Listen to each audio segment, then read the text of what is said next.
GTA 6, where you been, my friend? We're waiting for a trailer, it's a means to an end. Rockstar's got us hanging like a heist gone wrong. Been years since the last one, man, it's been too long. We're stuck in Los Santos, driving around in a loop, while Arthur Morgan's ghost yells, "Where's my horse and my soup?" Red Dead's still a masterpiece, but we're ready to roll. GTA 6, come on, feed our soul. GTA 6, where's that trailer, Jack? Rockstar's got the guns, they ain't looking back.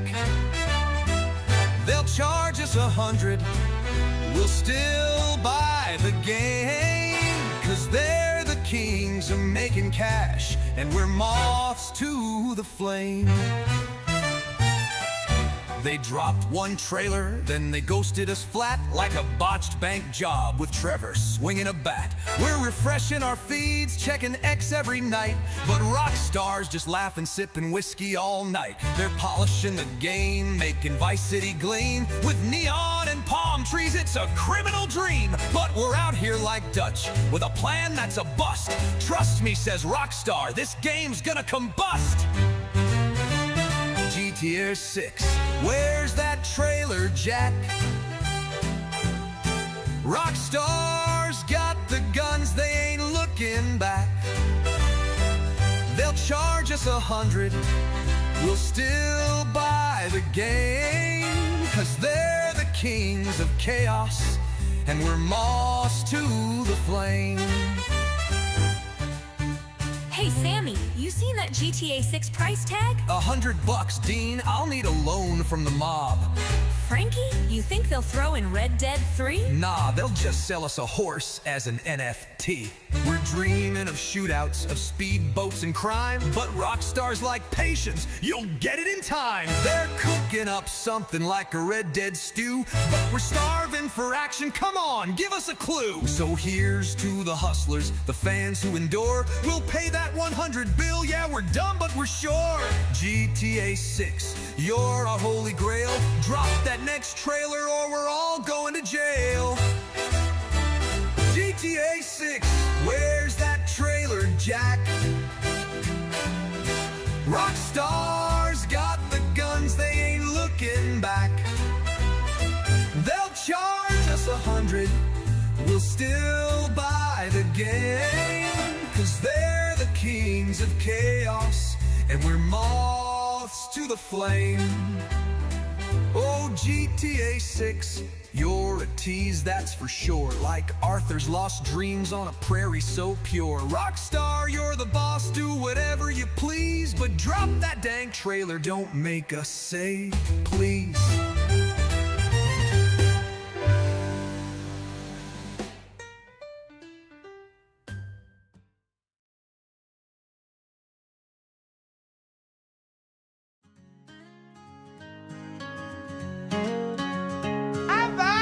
I drove my rusty pickup to the local game store door. Starfield gleamed upon the shelf, couldn't wait no more. Todd Howard spun his stories of galaxies afar, but when I fired up that game, I didn't get too far. Oh, Todd, you sold me stardust, but gave me empty skies. Promised me the universe with all your alibis. I fell for all your stories, like I always do. Starfield left me wishing for a game that's true.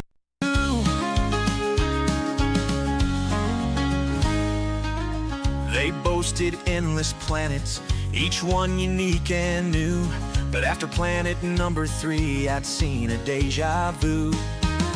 The critics didn't love it, gave it mediocre scores. Just another space misfire echoed across the boards. Oh, Todd, you sold me stardust, but gave me empty skies. Promised me the universe with all your alibis. I fell for all your stories, like I always do. Starfield left me wishing for a game that's true. I searched for epic battles, but the AI wouldn't fight. characters were wooden and the dialogue was trite. Todd promised me the cosmos, but left me in the dust. Now I'm trading in this game, it's betrayed my trust. Oh, Todd, you weaved a fable of worlds beyond compare, but all I got were glitches and load screens everywhere. Still somehow I'm considering when the next game's not, 'cause hope's a stubborn thing, and I'll give it one more try.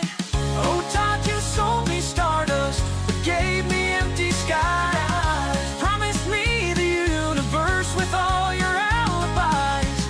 I fell for all your stories, like I'll always do. Starfield left me wishing for a game that's true.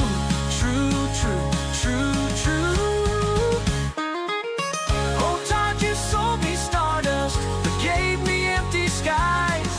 Promised me the universe with all your alibis.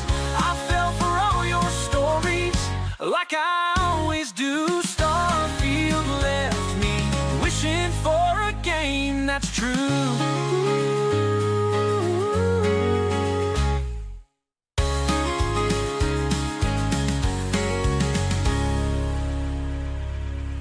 Good morning, afternoon, evening to everyone, wherever you may be. I'm glad to have you here. We're gonna have a good day. We're vibing. We're rocking and rolling. The hair's weird today, I'll tell you what.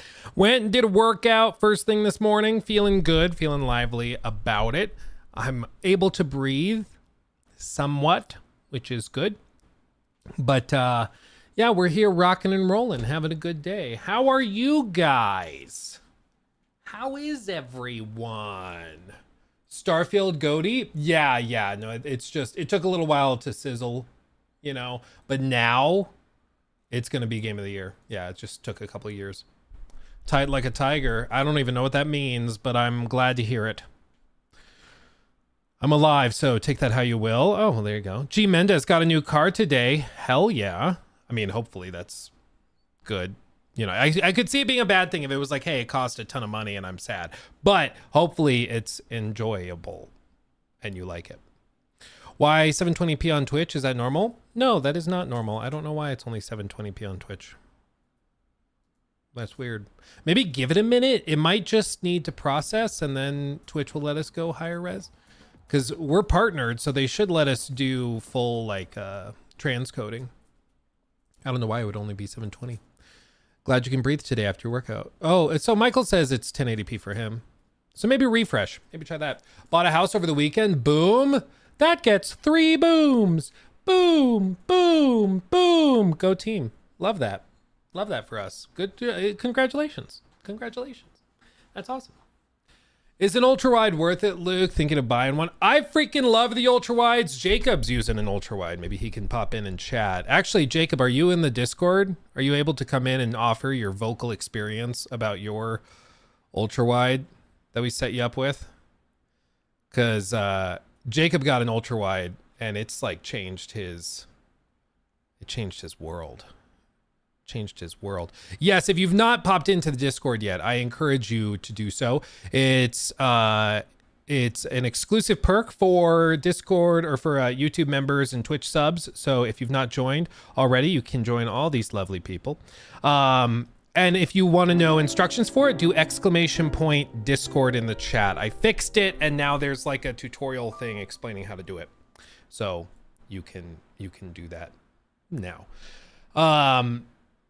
But yeah, that's good. Maybe Jacob can hop in to one of the rooms and join us over there.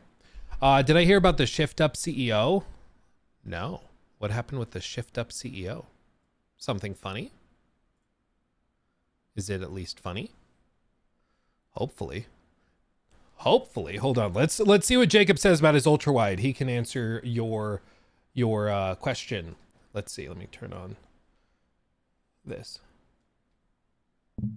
Sup? Hey. Oh, my microphone just fell off the stand. Hold on. Let's try to meet the screen. Wow, this Right to the action, guys. You know We're us. already in a. We're in Hello. Hello. How goes it? It goes good. How are you?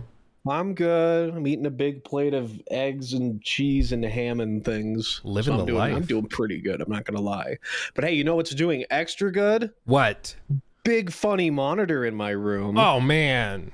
Yeah, Jacob, you describe your experience with it and whether you think it's worth somebody getting one while I pull up the store page for it just to show people how massive this thing is.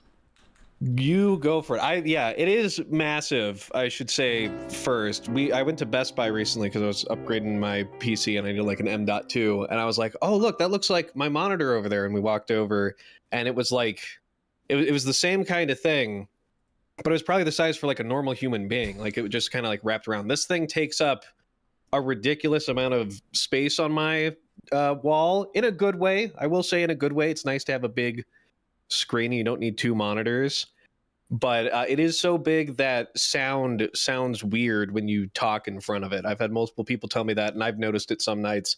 I'll be sitting around and speaking, and it sounds weird, and then I'll move my head and be like, oh, that's sound bouncing off of the monitor, which is very strange. Yeah, but I like it. Jacob has the 45-inch LG Ultrawide. I have the same thing. Like here, off to the side, and it's a great monitor, but it literally is so big that the sound from your voice bounces off of it back at your ears because it's curved. It funnels right back into your ears. So you'll sit in front of it and talk, and you hear like an echo. It's weird. It's very jarring. So I think it's a great monitor, and for gaming, I mean, how is gaming on it for you? It is good. I think it is because I had PC problems about a month ago, and we worked on that and got it upgraded thanks to Luke. But I'm pretty sure the monitor had something to do with it because playing Cyberpunk on a big curved monitor like this is awesome. I love the new version of Cyberpunk now that they've fixed it and made it an actual fun video game. Mm-hmm. But it is intensive.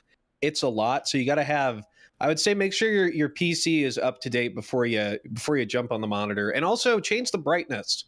Do not use the factory default brightness. It is ridiculous. It burned my eyes the first few days I used it, and then I had to bounce it down to like 40%. It legit like illuminated my entire bedroom more than my light does. It was that bright. It was crazy. Yeah, see, some of these monitors, they come out of the box with an eco mode setting, and so they're like really dim, and it's because like I think they get some government kickback or something by having like energy efficient specs out of the box or whatever, but then you just change it to whatever setting you want. But that is not the problem with LG monitors. They have it out of the box like hardcore, very bright. So it's kind of the opposite. They want it to be an experience. They want it to be like you're looking up and seeing the sun for the first time, and it just blasts your face. Because I set it up at like I brought it back. We played D&D, and I brought it back from Luke's place at like midnight, and it took me till like 1 a.m. to set it up. So I'm sitting, it's pitch black, my entire apartment, everyone's asleep, and then I just like flick it on, and I hear my brother come in, and it just looked like I was being like sunbathed. I was just getting blasted with light. But I dig it. I like it a lot. I don't know if I could. I'd have to see, because it's one of those things that's kind of hard to compare, because I had two 27-inch monitors for a while. And like that worked fine for me. I would kind of split it up while I worked and whatnot. But now that I have the big one, I don't know how it would feel to go back to like two split monitors or something like that. It'd be funky. That's the thing. It's as a word of warning, I guess, first and foremost, just be careful, because once you go ultra wide / big monitor, it's very hard to go back, like very hard, because everything else just feels minuscule, in comparison. But it's a good problem to have. Very first world problem. And you start to notice things. I used to give Luke a lot of guff, as it were, because I'm sure as many of you have seen, he will spot things in like game trailers or in games where he's like, this doesn't look that great, or this isn't, I can like see this thing not working right. And I'm a very simple man. I just kind of like roll with the punches when it comes to that stuff, because I play a lot of older games and they don't run great, or they have problems and stuff like that. But since upgrading the PC and now having the big monitor, I was playing Atom Fall, which is an all right time so far for a Game Pass game. Right. It's all right. It's not great. I was shocked to see mini Adamfall review real quick because I also convinced one of my other brothers to start playing it. AI is awful, but in a fun way where you like it's either way too hard or way too easy. So you can either do something really fun, or you'll make like a mistake and do something stupid and then get like sniped from across the map, and it makes you like twice as cautious, which I'm fine with, but it has some issues. But I did start to notice I like tweaked the settings and stuff, and for the first time in a while, I was just like, oh man, like I can see, my eyes have been opened. I can see the imperfections in the world of Adam Fall and the terrible water flow system or whatever the fuck you call it. It's the same thing that happens when you try really good like audio too, when you get an amazing pair of headphones or speakers or something, and then everything else will sound like crap after that. Like it's really like I remember one time we did a studio tour and I showed off like my KEF speakers. KEF is the brand, and they're phenomenal speakers. They're great. But somebody came in and like DM'd me. It was like, hey, should I get a pair of those? I like nice music, nice audio. And I had to warn him. I'm like, honestly, it might not be a good idea. Because like once you open the Pandora's box of like luxury monitors, audio, you realize how not luxury all the like other stuff is, and it spoils you, and then you turn into like a snotty prick who's like, oh, I don't watch things on a non-OLED displays. I don't listen to things unless they're from a premium speaker, you know. It does get rough when they start calling you something with file at the end of it, where it's like, you're an audio file now. It's like, oh, I didn't want to be that. You're a cinephile. I'm a what? How dare you? I'm a what? I will say, speaking of audio though, I have an all-right speaker system, but I've been using the same pair of Audio Technica like $40 headphones, like over ears, for 9 years now. And they haven't broke. The cord is still great. They sound, I'm assuming, good. Maybe I just haven't had anything to compare it with, but I have like earbuds and I've tried AirPods and all that stuff, and I still think these sound better. But maybe that's my next step. I'll go get what Luke, can you recommend a fancy consumer grade pair of headphones that plugs right into the PC without an amp? Define consumer grade. I want to be able to eat it. No, but like you know, I mean, what do you want? Like, I mean, they wouldn't use at NASA, but they would use in Florida, like next door to where the spaceships take off. Okay, some SpaceX. Yeah, Jimothy said 500 or less. Maybe knock $300 off of that, and then. Well, I'll go kind of in this ballpark. Okay. Also, is my mic too loud? I just realized I have the gain like cranked up on it from recording a video. It's perfect. Yeah, I'm okay, happy. Good deal. Fantastic pair of headphones that I can easily recommend are these. This is what I'm using right now. These are on the higher end of the budget scale. These float around $300. But the nice thing about them, these are the Arctis Nova Pro wireless multi-system, blah, blah, blah, blah, blah. You can have them connected to two different devices if you want. So you can have it connected to your PC and console and then swap inputs between them without having to swap wires or anything, which is nice. So you can have great audio for console and for PC. The other thing that's amazing is that they have these little batteries, and these batteries, they're just in the right cup. So you pop the cover off and then you can pop the battery out. But the battery, the extra one, is in the dock. So I can just pop out the fully charged one, put the used one inside to charge up so it's ready for next time. Put this back in, put the cup back on, turn them back on, and you're good to go. And then you don't have to like do the weird thing where you run a cable to the headphone while it charges, you know. You don't have to put it on the dock to charge for 20 minutes before you can hear your friends again if they happen to die while you're playing the game. And there's no awkward docking where like you have to get it sat in the cradle just right, otherwise it doesn't charge at all. So it's really, really nice. I really like these things. Other than that, if you want just like a more basic pair of Sennheiser or basic pair of headphones that don't have like a microphone on them, there are some really good Sennheiser ones. Like these are the HD 560s. Really good. These are over the ear open back. Open back is weird because you'll hear more of the environment around you, as will other people in the space hear what's going on because they're not closed off. But it allows for a much broader soundscape. So for FPS games, for games that have higher quality audio, they're very, very nice. So I would check those out. The HD 599 open backs from Sennheiser are also phenomenal. Sennheiser's really, really good. So... Well, there you go. And yes, I forget who asked, I missed it in the chat, but yes, this was a paid advertisement, and also we're sponsored by BetterHelp. Use code Anheuser-Busch. Code Anheuser-Busch, and you get a free handful of marbles. Is Anheuser-Busch no, that's Budweiser. They do Budweiser, right?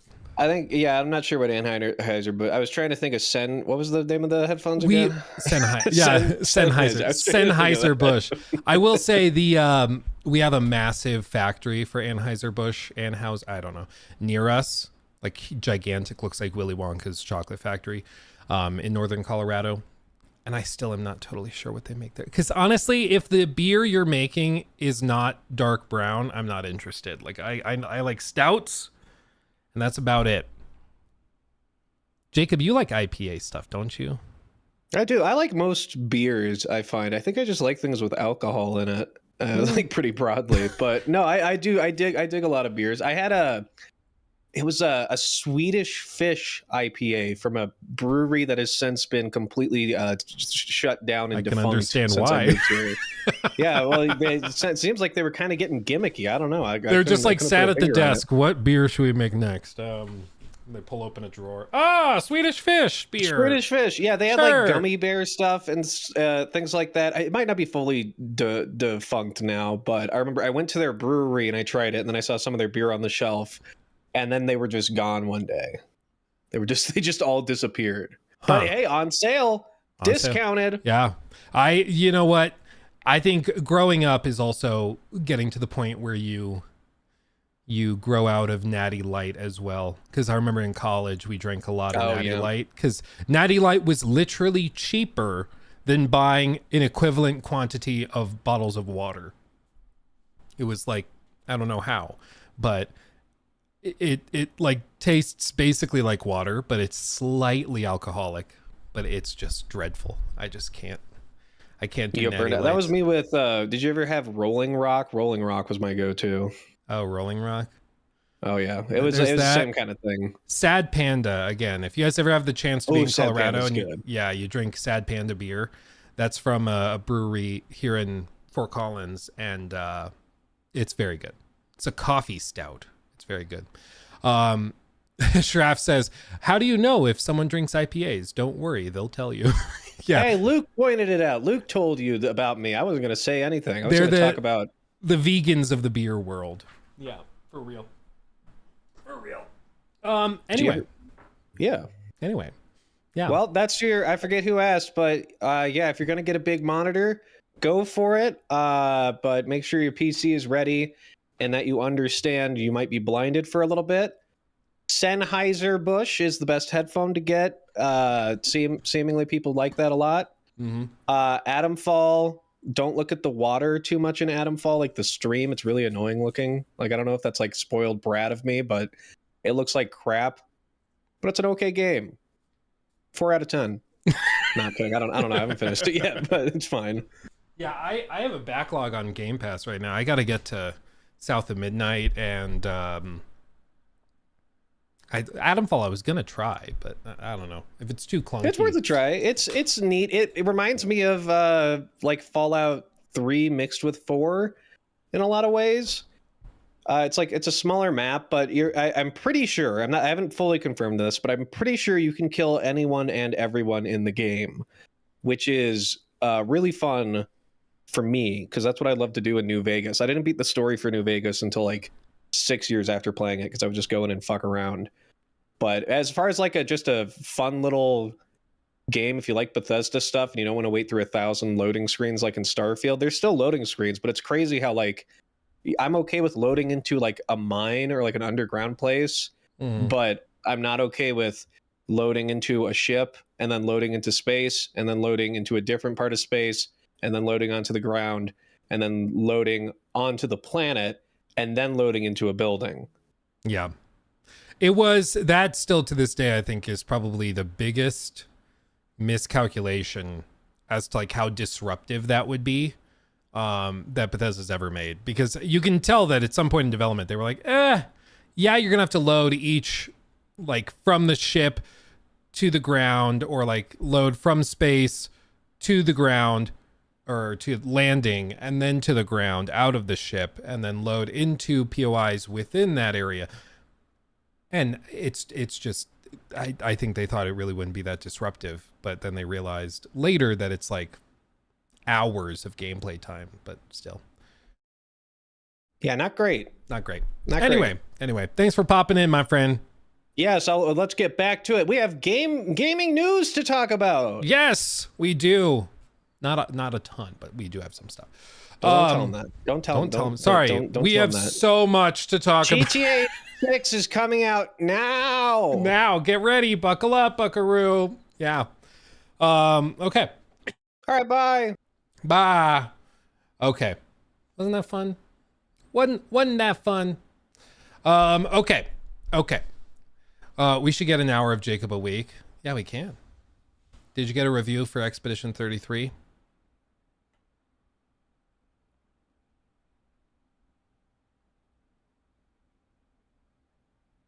No comment. Let's see. We've got a good number of things to talk about. Let me catch up on these super chats real quick, and then we'll get into our first little topic. While I do that, look at this insane Barstool Sports story. This is insane. Amito J. Singh donated $9.99 through Super Chat. Thank you. Luke, is getting Indiana Jones worth it? Since Doom and Expedition 33 is about to come out and I am halfway though the Kingdom Come, 45 hours, best game since Cyberpunk. Mm-hmm. Indiana Jones is very, very good. It's not at all what I thought it was. It's a little clunky, but it really does feel like a really solid action game from like 2013 in a good way, all the good ways. So I really like it. I'd recommend it, especially on Game Pass. It's a no-brainer. But in terms of time,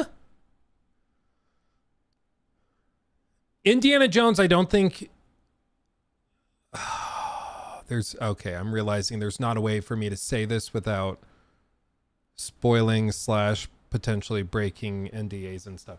I'll be able to talk more about that at a later date. I have to be careful with what I say though, because I want to go into another like 2 bullet points of which one you should go with first and where your priorities should be. But again, that might break NDAs and stuff. So I will be quiet. Okay. Anyway, yeah, this is an insane story. I saw it come across my feed. I was like, what the? But also you're like, I'm surprised no one else has tried it though. Like just have somebody on your team who you can just chuck over the line. It's like, oh yeah, it's actually not the most insane idea I've seen. Yeah. They already hire like, these 5'2" kickers who can just kick the ball really far, and they're smaller guys. It doesn't matter because their job is to do this one very particular thing that's useful. So if you're like, hey, we're going to use you basically as a cannonball and throw you over the line, explain to me what's wrong with that. Okay. Let's see. Blake, thank you for the 5. It's cool to see Lords of the Fallen back in the spotlight in a positive way after its 2.0 update. Yeah, no, it's so many of these games, I think if they just stick with them, they can make a ton of progress and people will connect with it, It's just so many of these games, if they don't find immediate success, they're abandoned, and they just walk away from it. And it's too bad because a lot of these games, if you can stick with them, it can make a huge world of difference, Even something that has a catastrophic reception initially, like Cyberpunk or No Man's Sky, can make a remarkable comeback, if you just stick with it. Noun verb ed, thank you for noun verb ed. Noun verbed. I see. thank you for the sub with Prime over on Twitch. Chanster Games resubbed with Prime over on Twitch as well. 8 months. Ooh, baby. Hey, Luke, Switch 2 pre-orders have been announced to start on April 24th. In light of this, are you buying one? And do you think the Steam Deck is a better purchase? No, yes. I will not be buying one as a matter of principle. And we'll talk more about that here in a little bit because I've got some articles and things pulled up that it'll be a whole segment. But we'll talk more about that in a minute. But no, I do not plan on buying a Switch 2 at launch. And I think if you're going to buy a handheld gaming device in the next 6 months, you should look at the Steam Deck and potentially whatever Xbox is going to be putting out. Because I love the ROG Ally and they're partnering with ROG on it. And if it's anything like the ROG Ally, I mean, it's going to be an easy recommend. Cool, man. Thank you. Coolman03 donated 13 Canadian dollars and 99 cents Thank through you. Super Chat. Marathon drops gameplay trailer. Couple days later, Arc Raiders announces another playtest. Definitely gonna be interesting seeing these go head to head. Especially Arc is intentionally like they're coming out and saying, oh, that thing Marathon is iffy on or doesn't have, we have it. Like proximity chat. They're like, yeah, you guys keep saying you want proximity chat. They're not doing it. We are. That's not a bad strategy. Because if there's anybody who's like moderately interested in the genre or in the concept, Arc is going to be there to offer them a chance. You know, there's potential there. I do think Arc looks good.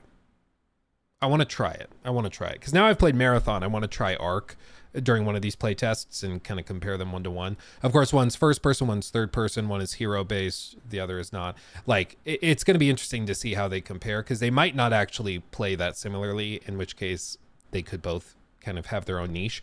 But yeah, the whole Marathon thing is going to be really fascinating. I think the big thing is they say they're open to feedback, and there's some pieces of feedback that are unanimous. Things like, you know, the heat stamina meter, whatever, and the proximity chat as an option. Turn it off if you want to, whatever. But that, I think, needs to be clarified better. Things like that. So it's going to be very interesting to watch because they're going to be going head to head. They're going to be going head to head for sure. Let's see. I'm Leand. I'm not sure. Thank you for the resub over on Twitch with Prime. Well, 720p it is, but worthy anyways. What are we looking at today, Luke? We've got Nintendo stuff. We've got Battlefield stuff. We've got more information and a discussion, further discussion on the Oblivion remake, remaster, whatever the hell it is. We've got some good little tidbits that we're gonna be tackling. So just buckle up.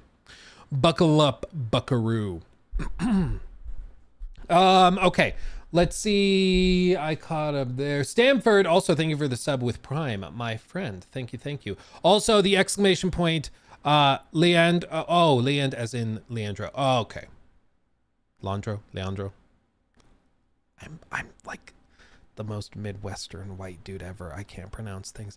Glad to have you guys all here. Thank you so much. And if you are curious as to how to join the Discord server once you are a member or a sub, just do exclamation point Discord. It should explain it. And hopefully if you have problems, you can DM or let me know. I know one of you was having problems with it. I think I found a way to help you specifically if you're having trouble with account connections. It's just a big hassle, so definitely try to get the connections working first before we take those other steps. Okay. Yeah, Stun Seed. Yeah, I did see that you sent a DM. I think I have a workaround for you, and I'll tackle that probably once we hop off stream, but I do think I have a way to fix that. Okay. Where am I? Okay, I read that one. Gabriel said, I think you said that the Shift Up CEO is now one of the richest people in Korea. Is that what you said? That's crazy. They got a ton of money pouring in after they put out Stellar Blade. They got a ton of venture capital money pouring in.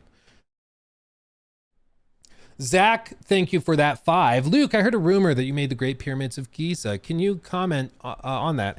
And keep up the great work.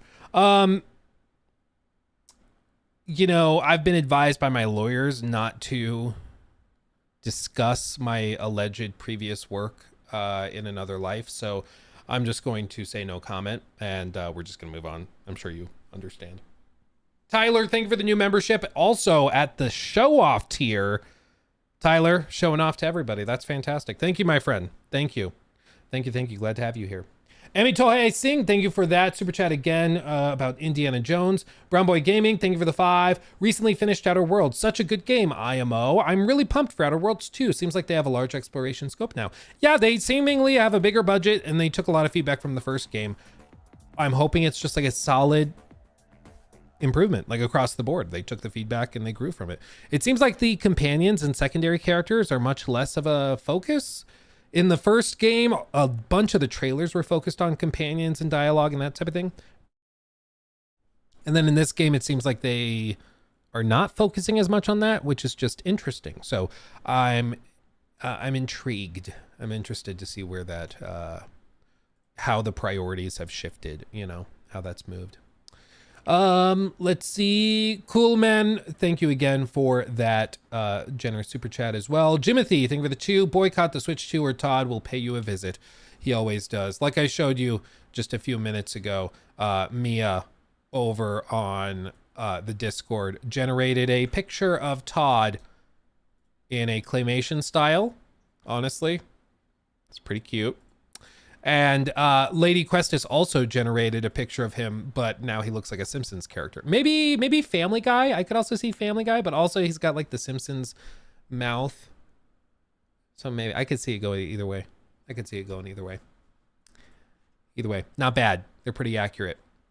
Pretty accurate, I'll tell you what. Tell you what. Let's see. Horse Armor, what a name. Thank you for the 5. Yo, Luke, you know that Raven guy who tweeted the Xbox support chats regarding Oblivion remaster launch date? He's actually one of my members. Oh, cool. That's great. That's great.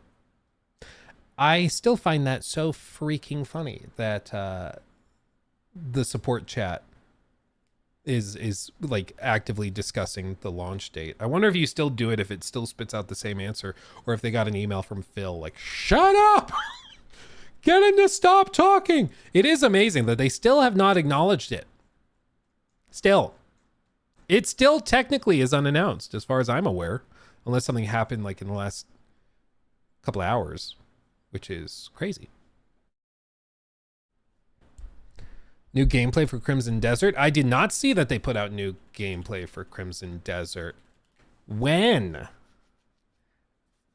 Let's see. Is it officially on their page? Oh, the Games Radar thing, maybe? Games Radar. Looks like they have their own thing. The tricky thing with this is that they have had like the same demo that they've brought to a bunch of different conventions over the last like 6 months. So a lot of people who just recently got access to it at an event are making videos on the same demo that we saw like 6 months ago or 3 months ago. So you never really know if it's brand new, but we can look at this. I'm down to look at this. I very much want to know more about Crimson Desert. I'm keeping an eye on it for sure.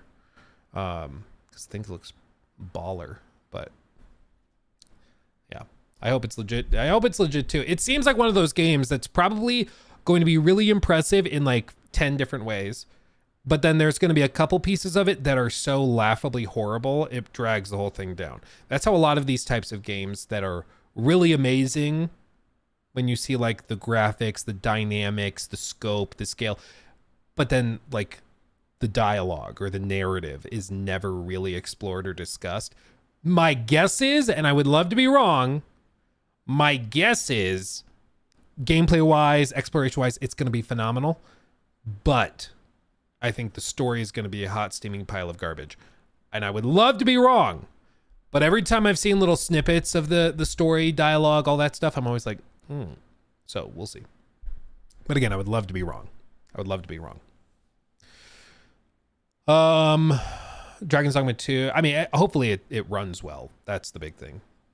And the fact that they're doing gameplay demos at public shows and stuff, that is reassuring because it shows like they're polishing. They feel confident enough to share it with people, show it to people. That goes a long way for sure. Let's see. Okay, I caught up there. Thank you all the new all the new followers on Twitch as well. Thank you guys. Thank you. Real quick. I feel as though we should talk. Oh yeah, just to point this out. This was crazy. Just the other day we did a segment talking about how AC Shadows is the #2 selling game through the year so far. Since it's launched, it's been the top seller on the charts. Like, period. It just has been, which granted, not a lot of direct competition, but all of the evidence seems to suggest that they're pretty pleased with how it's gone for them. I think they were braced for it to be like a catastrophic flop, like a Star Wars Outlaws kind of thing, but it's actually performed pretty well for them. Doesn't mean it's a $1 billion game, because $1 billion games are very rare, but it's done well for them. But I think the reason this took some people by surprise is because they don't realize like how big AC is. Like, AC is gigantic, especially among like a more casual crowd, especially console players. It's a huge thing. And AC posted this on their official page, the same one that ratioed Elon and Grums. Both AC Origins and Odyssey have officially surpassed 40 million players each. Which I remember Jor telling us, I think back in 2023, he told us that Assassin's Creed as a franchise that year, when they had nothing but Mirage, which was a spin-off game, they had nothing but Mirage, but in that year they had something insane like 30 million players come in and play Assassin's Creed games throughout that year. Like, it's crazy. Granted, a lot of them are playing it through services like PlayStation Plus. You can get access to the Ubisoft Plus catalog, which includes the Assassin's Creed games. A lot of people might have Ubisoft Plus themselves, where they're paying $18 or $19 a month, whatever it is, to play the games at a cheaper rate. A lot of them have owned the games for years or gotten them on deep sales. All of that is true. We're not saying that this represents 40 million copies at full price. Nobody is saying that. But the point is, 40 million players engaging with any game, period, is a ridiculous number. Whether you got it on sale or not, that's impressive. It just is. But this is why, like, I think it's important to just remember the industry is big. It's very big. Dare I say huge. And a lot of it is made up by people that are outside of our own bubbles, you know? And I'm going to show you something that we saw. I shared it on the Discord that might destroy your faith in in the games industry just a little bit. Okay, it's a little insane, but we're gonna look at that next. But the big thing is, just remember, AC is massive.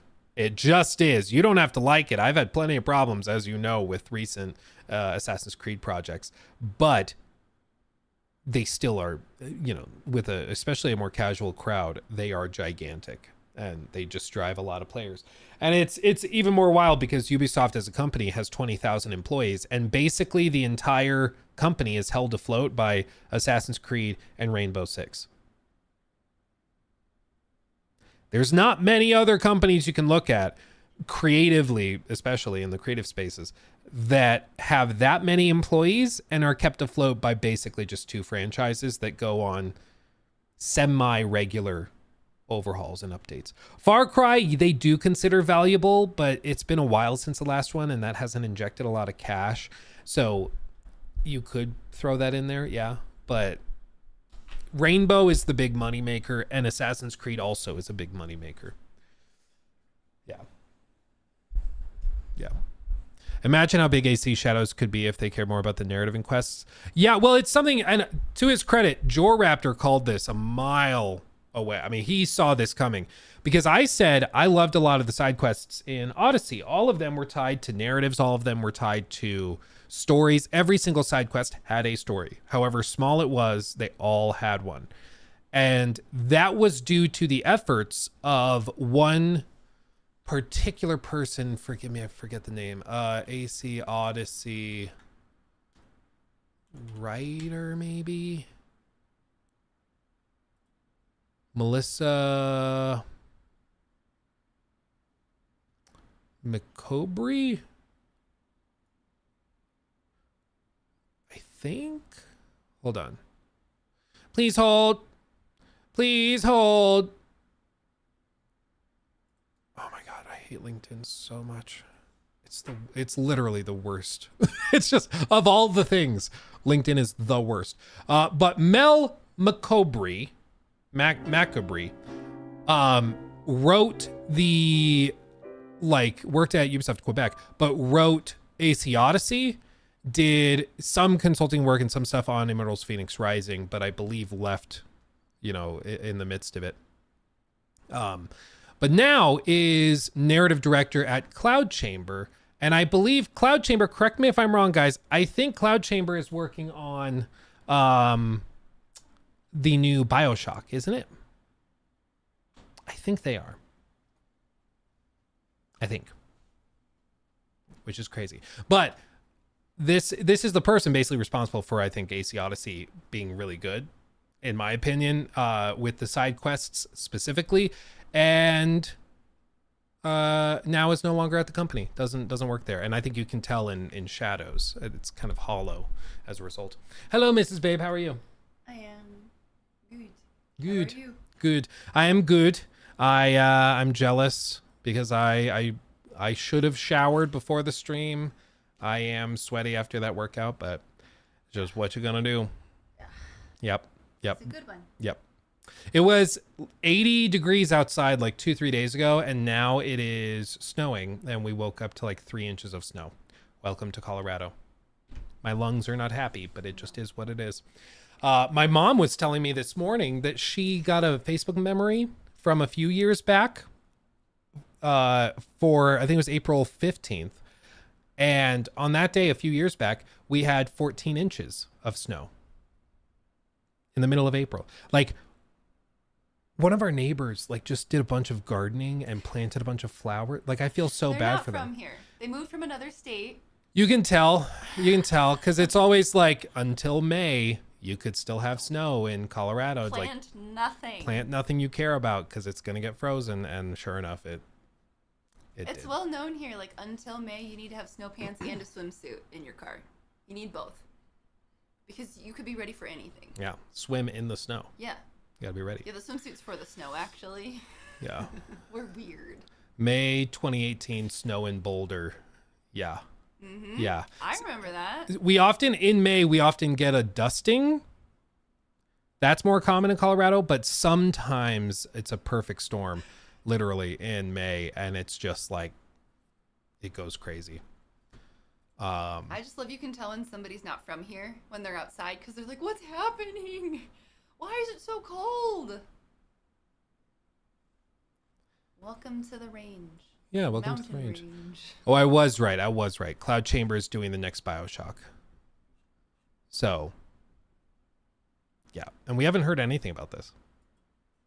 I'm really curious. But you see, they've got a lot of senior people that they're hiring.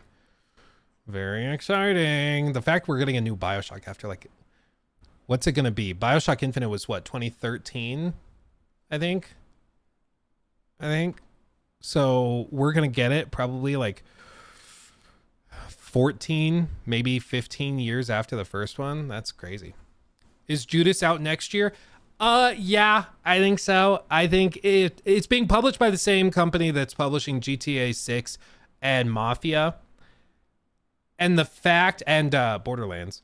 And the fact that they've announced Mafia, and they're that's almost certainly coming this summer, / early fall. They've announced the release date for Borderlands, and then GTA 6 is allegedly still coming this fall. I don't think there's any room for them to put Judas out. So I think Judas is probably early next year. Maybe we get a trailer at the Game Awards with a release date or something. And then I don't think they want to put the next BioShock anywhere close to it because they're kind of similar. Of course, Ken Levine directed BioShock Infinite, so I don't think they want him, like his game, next to BioShock. So they might put his game out in the spring, BioShock in the fall, but BioShock might still be far enough away that they need to push it to 2027. I don't know. Skull and Bones yet?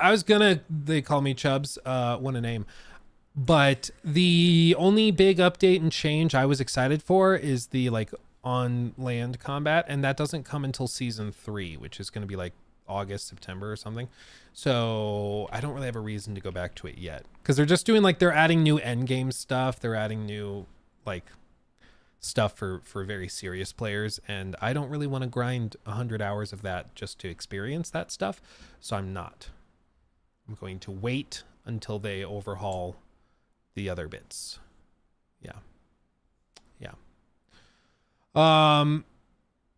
Let's see.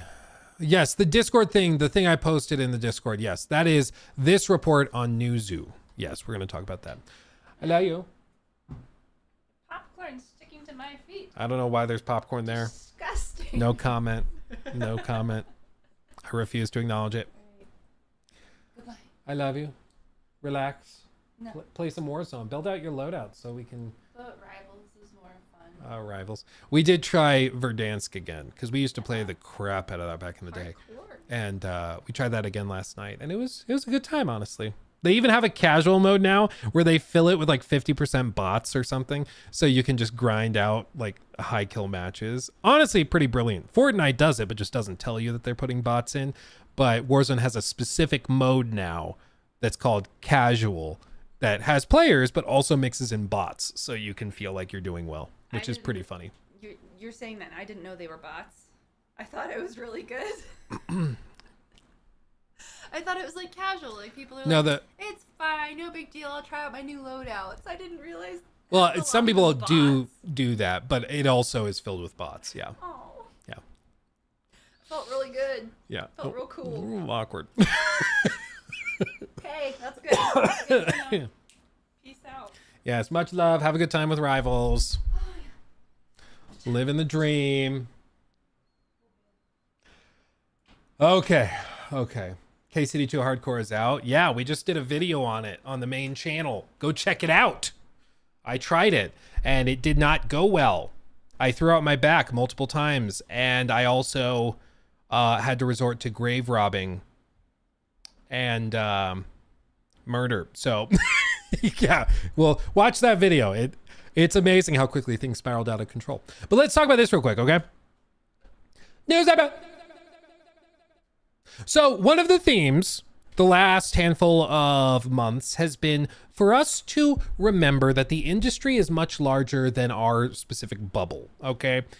And I say this as somebody that struggles with that because I'm trying very actively to remember it. Because sometimes you'll see stuff that just seems so insanely out of nowhere, and you're like, how did they think they could get away with this? Like, I just saw that Marvel Rivals is launching like $30 packs for different skins.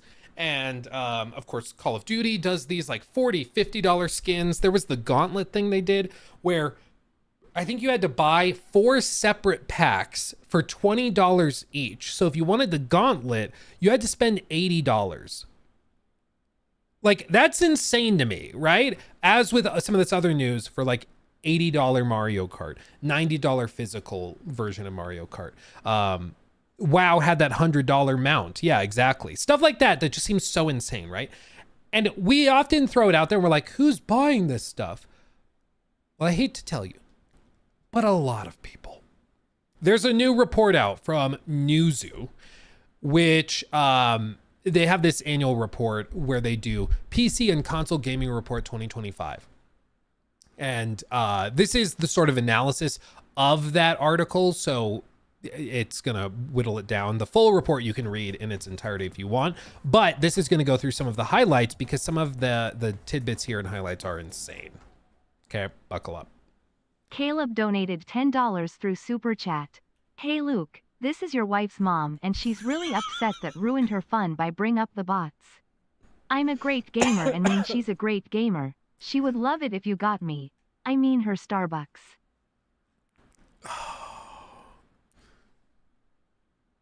I respect it, Caleb. Thank you. The guys, come on. The commitment to the bit, you gotta respect it. You gotta respect it. And let's also just take a moment and appreciate the fact that so many parents are watching these streams. I mean, everybody's mom seems to be watching. Everybody's mom is hanging out with us. It's great. Yeah. I'll take it as a compliment, frankly. I mean, I'll take it. I'll take it. Okay. Will it ever get old? Maybe. Has it gotten old yet? Not for me. I'll tell you what. Where's the extension? There we go. Okay. I found a night mode extension. This will make it easier to read. Okay, you ready? Buckle up, buckaroo. Buckle up. Okay, you ready? So, some big takeaways. Or wrong button. So, some big takeaways from the report, as you can see here. In our analysis of the current PC and gaming, console gaming landscape, we found insightful takeaways. Player growth has plateaued, turning the live service market into a zero-sum battle for attention. This is a big thing. This is what Phil Spencer's talked about for like years, is that player growth has largely plateaued. However, certain areas of the market are growing, which suggests while the players aren't growing, more people aren't jumping in, you do see that there are people that are shifting towards like PC, for example, which can indicate that players are growing frustrated or dissatisfied with their current platform or the previous platform, whether that's, PlayStation, Xbox, Switch, whatever. They're willing to go to PC because they're growing dissatisfied, or maybe they just want something more. They got money to spend and burn, who knows? But there's some big takeaways from that. But player growth has plateaued. This is the big thing that's freaking out a lot of big companies, which is pushing the live service push. Players are overwhelmed by an ever-increasing amount of content, yet are spending more time on fewer titles. This is also going to be a big tidbit because the number of players that have stuck to less than 3 games annually, only 3 games a year, has gone up by a significant margin. We'll talk about that in a minute. So players are frustrated and overwhelmed by the amount of just the sheer volume of games, of expansions, of DLC, of all these games. And yet they're focusing more and more on individual titles. Again, this is not about you and me. This is about the industry at large. Because again, these executives and the people greenlighting these games, thumbs up, thumbs down, they are not concerned with what you or me individually think. They care about what the spreadsheet says, what the market is doing, because that's where the volume is, that's where the scale is, that's where the money is, okay? Marketing is more important than ever, as discoverability is at an all-time low. This also is interesting because in our space, it feels like there are certain games we talk a ton about, right? So it feels like, oh, marketing's not that needed. GTA 6, everybody knows about it, but those are the exceptional games. KCD 2, people have heard of it. Marvel Rivals, people have heard of it. But what about all those other games that are more niche, that are smaller, that are struggling to get even 1,000 people to see the store page, much less buy the game? It's incredibly difficult to stand out in that market when there's just such a crazy high volume of it. So you're seeing marketing spending go higher and higher and higher as they try to outbid each other. This is also one of those pieces where release dates matter. And it's why I think you're also going to see companies try to stay away from each other within a certain bubble, not just GTA 6, but just in general, away from each other. Because when you are competing in marketing, just in general, whether it's commercials, ad spend on AdSense or TikTok ads or YouTube ad, whatever it is, the higher the competition is, the more the price goes up, because everybody's bidding for the same amount of time for the same presentation of ads for that same market.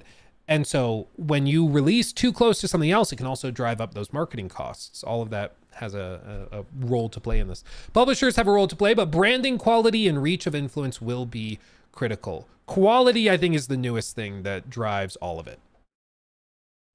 I mean, it's always been important, but it used to be that you could launch kind of buggy or not super well optimized games, and players would largely hand wave it away because they were like, oh, it's whatever. It's Fallout 3, it's New Vegas, it's Skyrim. Yeah, of course it's got bugs.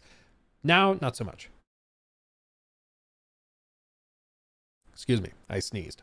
So quality, I think, is the big thing. Branding is also crucial. This is why I think you're seeing a lot of companies try to be very precise with how they present their games. And this also is true because think of some of these big, massive, catastrophic flops. The games were defined before they even were shown, really. Games like Concord were branded as a flop before they even had their first play test. Games such as, Forspoken were deemed cringe before players ever had a chance to even play it. And it's really, really tough to overcome that initial, where your game is branded as if you don't get ahead of it yourself. Sometimes you can overcome it if the thing you're trying, like some people on the internet have tried to brand your game. Like when they tried to say that KCD 2 was going to be terrible because they found like a screenshot of a character that was in the game that they deemed to be woke or whatever. If it's not accurate, then they just move on and, they start raging about something else. But often, if things are branded early on, not to your liking, as, from the company's perspective, you can be in some serious trouble. So all of this is pretty significant. But here we go. Market growth returns. It's uneven.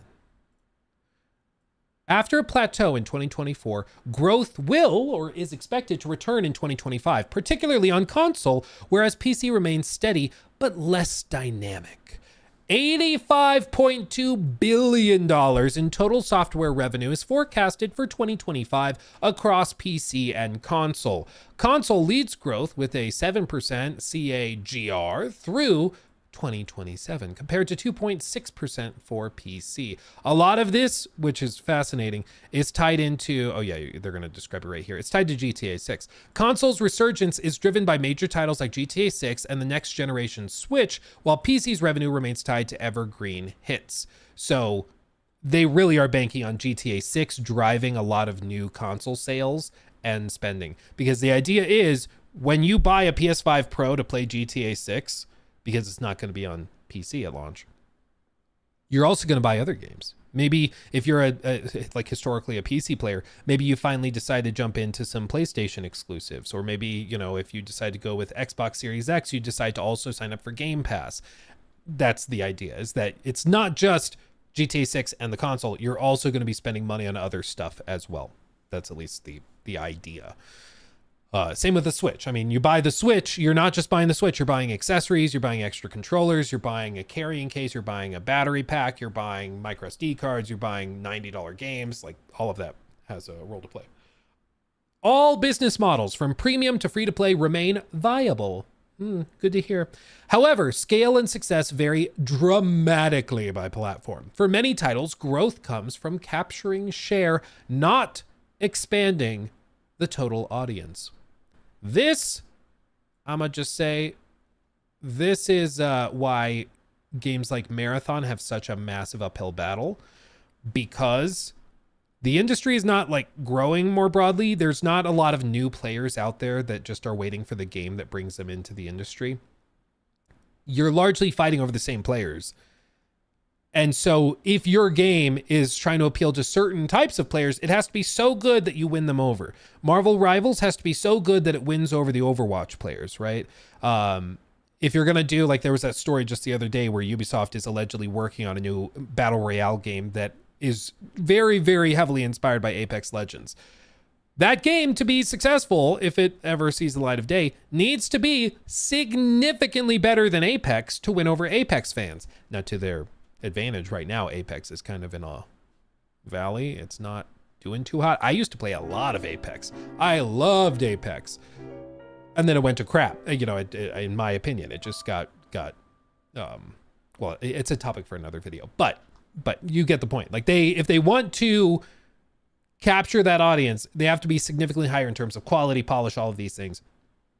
And then they also have to be a little lucky too, because you're fighting over the same players at the end of the day, which is why it's always surprising when you see companies all rush out with their battle royales. Everybody rushes out with their extraction shooter. Everybody rushes out with their hero shooter, all at the same time. And they're all trying to compete for the same players because the market isn't magic. It's not. Like, for Marathon to be successful, they probably have to get some Destiny players. They have to get some Hunt players. They have to get some Tarkov players. They have to get all these people to jump in and try it and like it. There's not just this like mythical audience, that the modern audience that's out there sitting on the sidelines waiting for the one game that wins them, right? Just doesn't happen. Not a lot of time or money left over for average games. This is also what happens when you get extremely high competition, and also games are increasing in terms of the expected spend. So player engagement is rising, but it's being monopolized. Playtime grew by 6% year over year in 2024, with Q4 setting a record. PlayStation saw a 21% surge, while PC and Xbox remained stable. Only 12% of 2024's total playtime came from new games. I'm gonna read that again. Just let that settle, okay? Only 12% of 2024's total playtime came from new games that came out in 2024. All the rest came from established titles. Maybe I'd have to double check this. Maybe they're with new games, they're not counting established, like Call of Duty. Maybe they're putting that in a separate bucket. Games like Helldivers 2, Palworld, Call of Duty Black Ops 6 stood out, but even breakout hits struggled to sustain attention. Yeah, maybe we got to dig into the actual report to find out. But either way, the point is, most attention is being capitalized by well-established, massive online games, whether that's CSGO, whether that's Call of Duty, or League of Legends, or WoW, or whatever else. It's those massive games, Fortnite, all of those. It's those massive games that are driving most of the attention and engagement. Siege, yeah. As you can see, total playtime grew 6% year over year. And you can see, it started to drop here back in, 2021. You can see it dropping a little bit. That's actually not because like players were, anything was necessarily wrong. It's just during COVID and lockdowns, players were spending a lot more time in games because they were stuck at home. Couldn't go out, do other things at nighttime when you got off work. So as they started going back to work, you saw the numbers drop naturally. But since things have stabilized, you've seen it start to grow steadily as time has gone by, and it's expected to continue growing. Playtime was driven heavily by pay to play, and Call of Duty. Free to play to play, and Call of Duty. It is its own category. How crazy is that? The number of games people play is also declining on Steam. This is what I referenced earlier. This stat here is insane. As players become increasingly fragmented and harder to reach. On Steam, the share of players engaging with 3 or fewer games annually rose from 22% in 2021 to 34% in 2024. Again, this is why I say it's crucial for us to remember that we are not the average consumer. We play a lot of games, but straight up, a third of all players on Steam, 34%, a third of them are engaging with 3 or fewer titles annually. And chances are, those people are playing games like Call of Duty, are playing games like, I don't know, but what other massive, like CSGO, like they're playing games like that. They're not playing, 5 or 6 AAA games. They're picking a couple games that they really like and they play the crap out of them. FIFA, yeah. Roblox. Is Roblox on Steam? I don't even know. Players that play 11 plus titles per year are declining across all platforms. Despite an ever-expanding game library, Xbox players are engaging with fewer titles over time, highlighting that access alone doesn't ensure sustained play. This is also really fascinating because Xbox players who, like almost certainly, are engaged with Game Pass much more frequently, they are also, as time goes by, engaging with fewer games. So look at this. Players are becoming more selective and playing fewer games. Annual number of titles played per person, weighted average, okay? So per person, the average amount of titles that players are going through on PlayStation has maintained pretty much steady at an average of 9. Last 23, it dropped to 8, 24 went back up to 10, but it's 9, right? On Steam, we see a massive dip and then a spike because there were some big Steam games that have done better. You're also, I think this, like 2025, I think this number will go up because a lot of these publishers that used to have their own launcher, like even Ubisoft, for example, they're starting to go back to Steam and launch games on Steam. So I think as more publishers do that and that becomes more common to just give up on your own launcher, you're going to see this more and more come up. So I wouldn't be surprised if in 2025 the weighted average is like 11 or 12 for Steam. But on Xbox, this is what's really fascinating, is that the number of titles, individual titles players are engaging with, has been dropping as Game Pass's library has gotten more impressive and more built out. Because you would think as more of these games come in, there would be more players or more games people are engaging with. Oh, we've got 5-6 new games on Game Pass. I'm going to play all of them. It's not actually seemingly happening. Part of this, though, to be fair, this is the weighted average. This could be skewed by a massive spike in players over on Xbox's side of things that are subscribed to like a Game Pass for Call of Duty, like for one game. There's probably a lot of them, just like to be fair. And that could certainly skew the average because you got a big increase in subs or even a moderate increase in subs, but a lot of them are just playing one, and that drives the average down. So it's important to remember that. Shooters dominate as the RPG and PvE genres climb. Shooter and Battle Royale remain the constant preferred game genre across platforms. Shooters rose from 22% to 28% of total playtime since 2021. They're getting more popular. Battle Royale shrank, but Fortnite now owns 77% of that space. I also wonder if they consider if they're considering Fortnite as, if they're considering it as like its own, like the whole package is considered Battle Royale, or if they're only looking at the Battle Royale mode within Fortnite. Because Fortnite's way bigger than just the Battle Royale mode, but maybe they're just considering the entire game just as a Battle Royale, even though it's a lot bigger than that, but still. As you can see, split by genre, the different colors represent the different years. Adventure, pretty much steady, flat across the board. Battle arenas, there was a little spike, back in 2022, but it's pretty much flat. What battle arena game would have come out in 2022 that would have seen that spike? I'm not sure.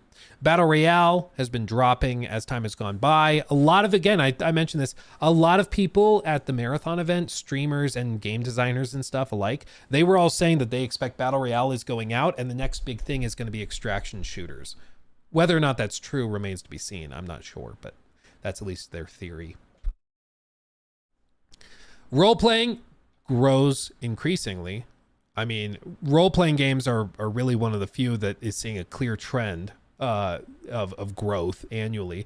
So I think players are connecting with them more and more. And it's also because we've been eating real good. There's been some phenomenal role-playing games in the last few years. And I don't blame people for jumping into them. It makes a lot of sense. Shooters, again, of course, doing well. Simulation games, doing well. Strategy, hard to determine, where this falls off. These games are very much tied to the specific launches, and when they have a really good launch, when there's a really good simulation game that comes out, like a Satisfactory or something, it's going to be played for like 5, 6, 7, 8 years. So it's not the type of genre that grows super fast, that sees massive player spikes. It's just not. Others could be all sorts of different games, but still. Nostalgia as a strategy. Recursive nostalgia, as a live service game reaches 5+ or 10+ years on the market, they finally have a deep enough history to become nostalgic about. This is exactly what I mentioned earlier, where me, my wife, and my buddy Caleb, we used to play Warzone all the time back during lockdowns. And then we stopped because we just moved on. And they also, like Vanguard and all those updates, made it crap. So we moved on. But just last night, we tried Warzone again. And that nostalgia brought us back. Because it's like, oh, they brought Verdansk back. Let's go try it. And it was a good time, That's a huge component of this. Nostalgia paired with these remakes, remasters, that's all part of it. That's all part of this strategy because people are willing to spend money to remember the days when when things were simple. Fortnite's OG season tripled engagement. That's insane. Apex Legends and Overwatch 2 tried similar nostalgia events, but saw little lasting impact, lasting being the crucial word.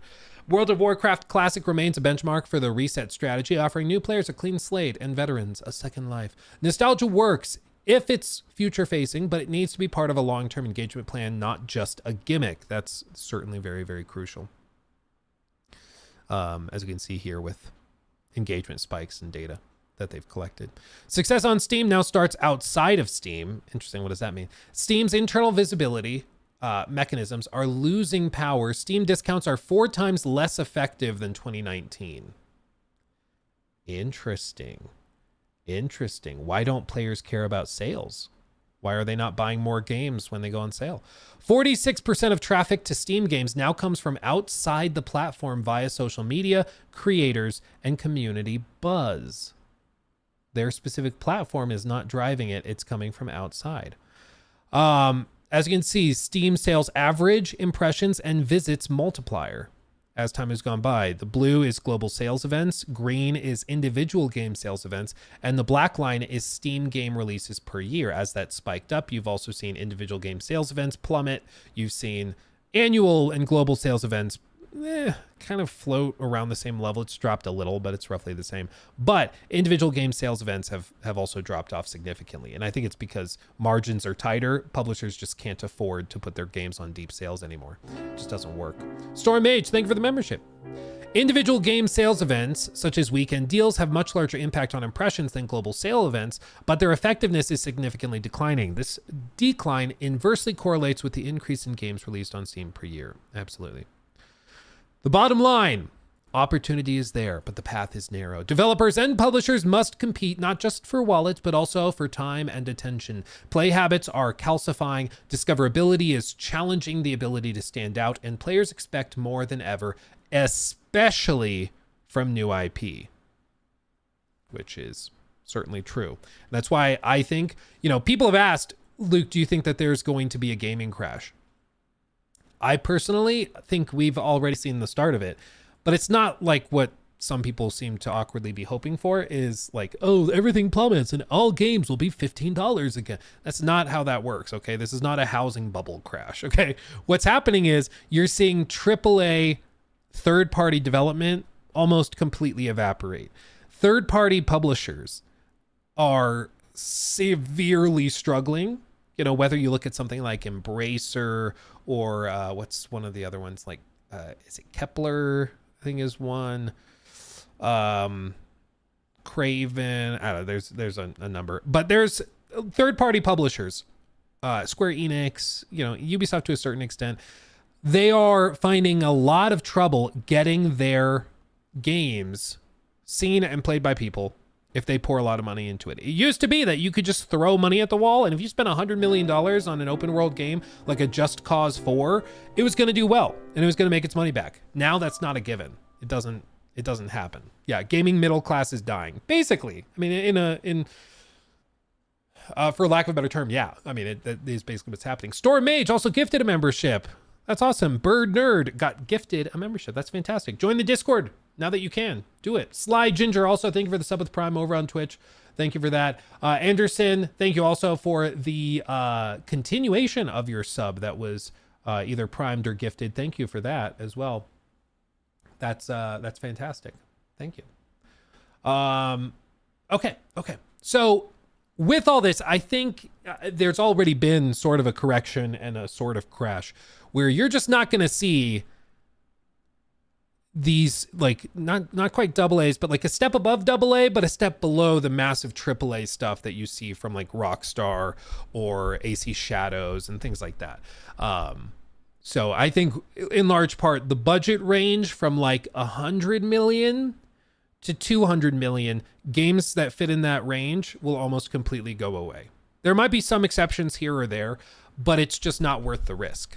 Because if you are a locked and loaded, like this is going to do well, like a new AC game or a new Monster Hunter, you're getting the $300 million budget, right? Samuel James donated $19.99 through Super Chat. Thank you, Samuel. Finished KCD 2 with 255 hours last Tuesday Oh, and felt a baby. bit empty ever since. Golly. Seriously, one of my favorite games ever made now in my GOTY. And huge thanks again to your review and coverage of it. Luke x Luke collab will happen. Yeah, I hope that that he goes to like Summer Game Fest or something. I should touch base with him because I'd love to meet him and do something. The Lukes converge. I think that could be awesome. I'd love to do that. Yeah, but thank you for the 20. And I also, I mean, I feel you. It's one of those things where video games are sort of a unique thing where the more you love them, the less you want to finish them. You know, like a really good bowl of ice cream, you eat it and you want that last scoop and it's like, okay, that was good. That's good. I'll get another. Or I can always come back, get another. With games, it's one of the few things where like you just don't want it to end. Like there's been plenty of times I've spoken to people and some of you guys have come in and, you know, said in chat or the Discord or whatever and been like, yeah, there's some games I just never finished. I've been surprised at the number of people who like have never finished Skyrim, for example. They never rolled credits on it, even though they might have thousands of hours or hundreds of hours. They're just not interested in the story ending and like closing the book, which I think is interesting. You know? I would love a bowl of video games. Yeah. When you were a kid, you can only afford one game and play the heck out of that. Now we're spoiled. Yeah, absolutely. I think we are, certainly. But yeah, I feel ya. I feel ya on that. It's it's a very relatable feeling to be like, I'm good. I'm sad that it's over. You know, what do they call them? They're memory wipe experiences. Like what, you know, an experience was remarkable if you're like, I would happily wipe my memory of it to re-experience it again. And there's some games like that. Like, oh, could I wipe my memory and re-experience Red Dead 2, re-experience Baldur's Gate or The Witcher 3 for the first time, or KCD, you know, as a package, like Mass Effect, you know, stuff like that. Yeah. Ragnarok. Yeah. Yeah. Skyrim's main story isn't very good. It's definitely not the strong point, but I've still always been surprised that the game's like a decade old, 15 years old, and people still have not finished it, which is very interesting. Wipe my mind of AC Origins. Oh yeah, to re-explore the pyramids for the first time. That was a bucket list thing for me. I love that. Divinity. Breath of the Wild is another one. Breath of the Wild. Elden Ring is a big one. That's a good one, Mick Jazzy. Yeah. That's a big one.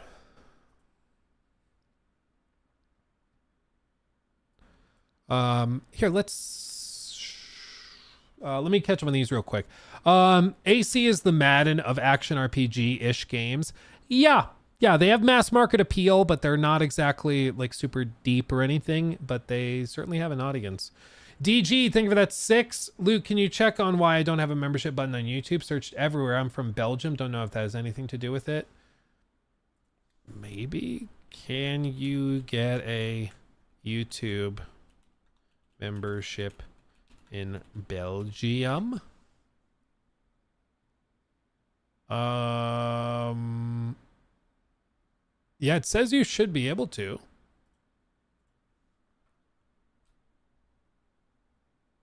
Yeah, it says you should be able to. I don't know why it would be giving you trouble. Try doing exclamation point. I don't know if this works actually. Probably should know. Let me see if I do this. Here, try clicking on that link I just put in the chat and see if that gives you the prompt. Because that'll take you to like a separate little page and see if that works. Because if the button doesn't show up in chat, maybe that'll help it. I don't know. Okay. I feel like we should talk about this too.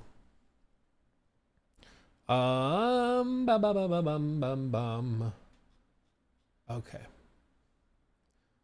I really love Fallout 4, even though it's got its critics. Yeah, you just have to... I really think a lot of BGS's problems have come from the overselling. Like, I really think, like, they do a fantastic job of getting people hyped and excited for their games, but I think that there's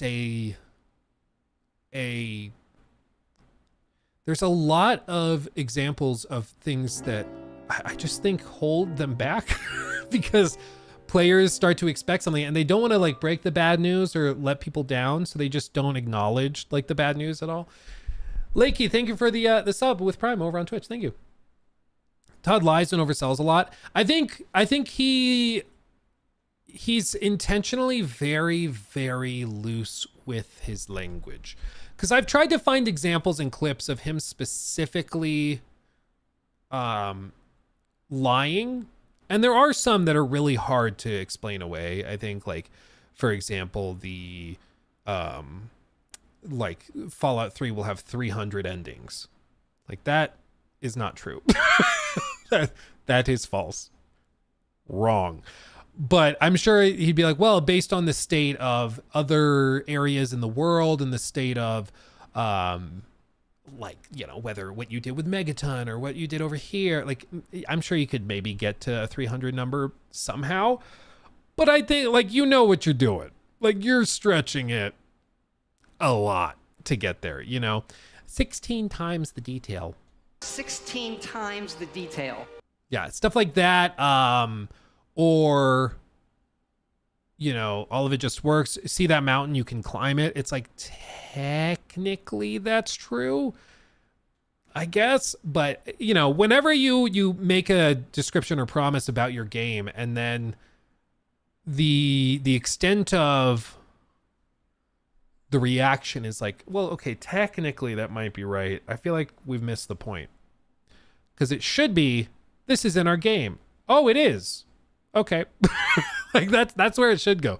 But instead it's just like, we're playing semantics a lot. And like really nitpicking. And I just don't know why. It's unnecessary, I think. So I think if they were able to be more precise with their language, it would make things a lot easier on themselves, personally, I think. But they don't seem to like making their life easier. Okay.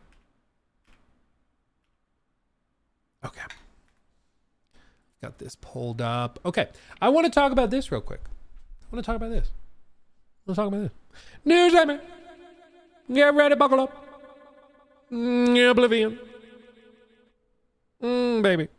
Joshua, thank you for the 10. 16 times the detail. I don't remember what some of these buttons do. Joshua donated $9.99 through Super Chat. That's 16 times the what's up. detail. Thank you, my friend. What does this one do? Assassins, Oh, Creed of course. Valaha. What's this one? 10 mom. It's Patricia. I forgot I had Tan Mom on the soundboard. Oh, That's most definitely what's up. I forgot I had Tan Mom. That's a throwback. Wow. Thank you for the 5, Judson. Isn't Oblivion Remaster using Unreal Engine? Can't they use that for the next Elder Scrolls since the Foundation is done with this game? Well, we'll talk about it because it's tricky. But they've already said that they're using Creation Engine for Elder Scrolls 6, so I don't think they'll change it. What's this button? We're aiming for a controversial 7 out of 10. Yep. Shout out to the chess club. Shout out to the chess club. But something's wrong with the game. We're aiming for a controversial 7 out of 10. Okay.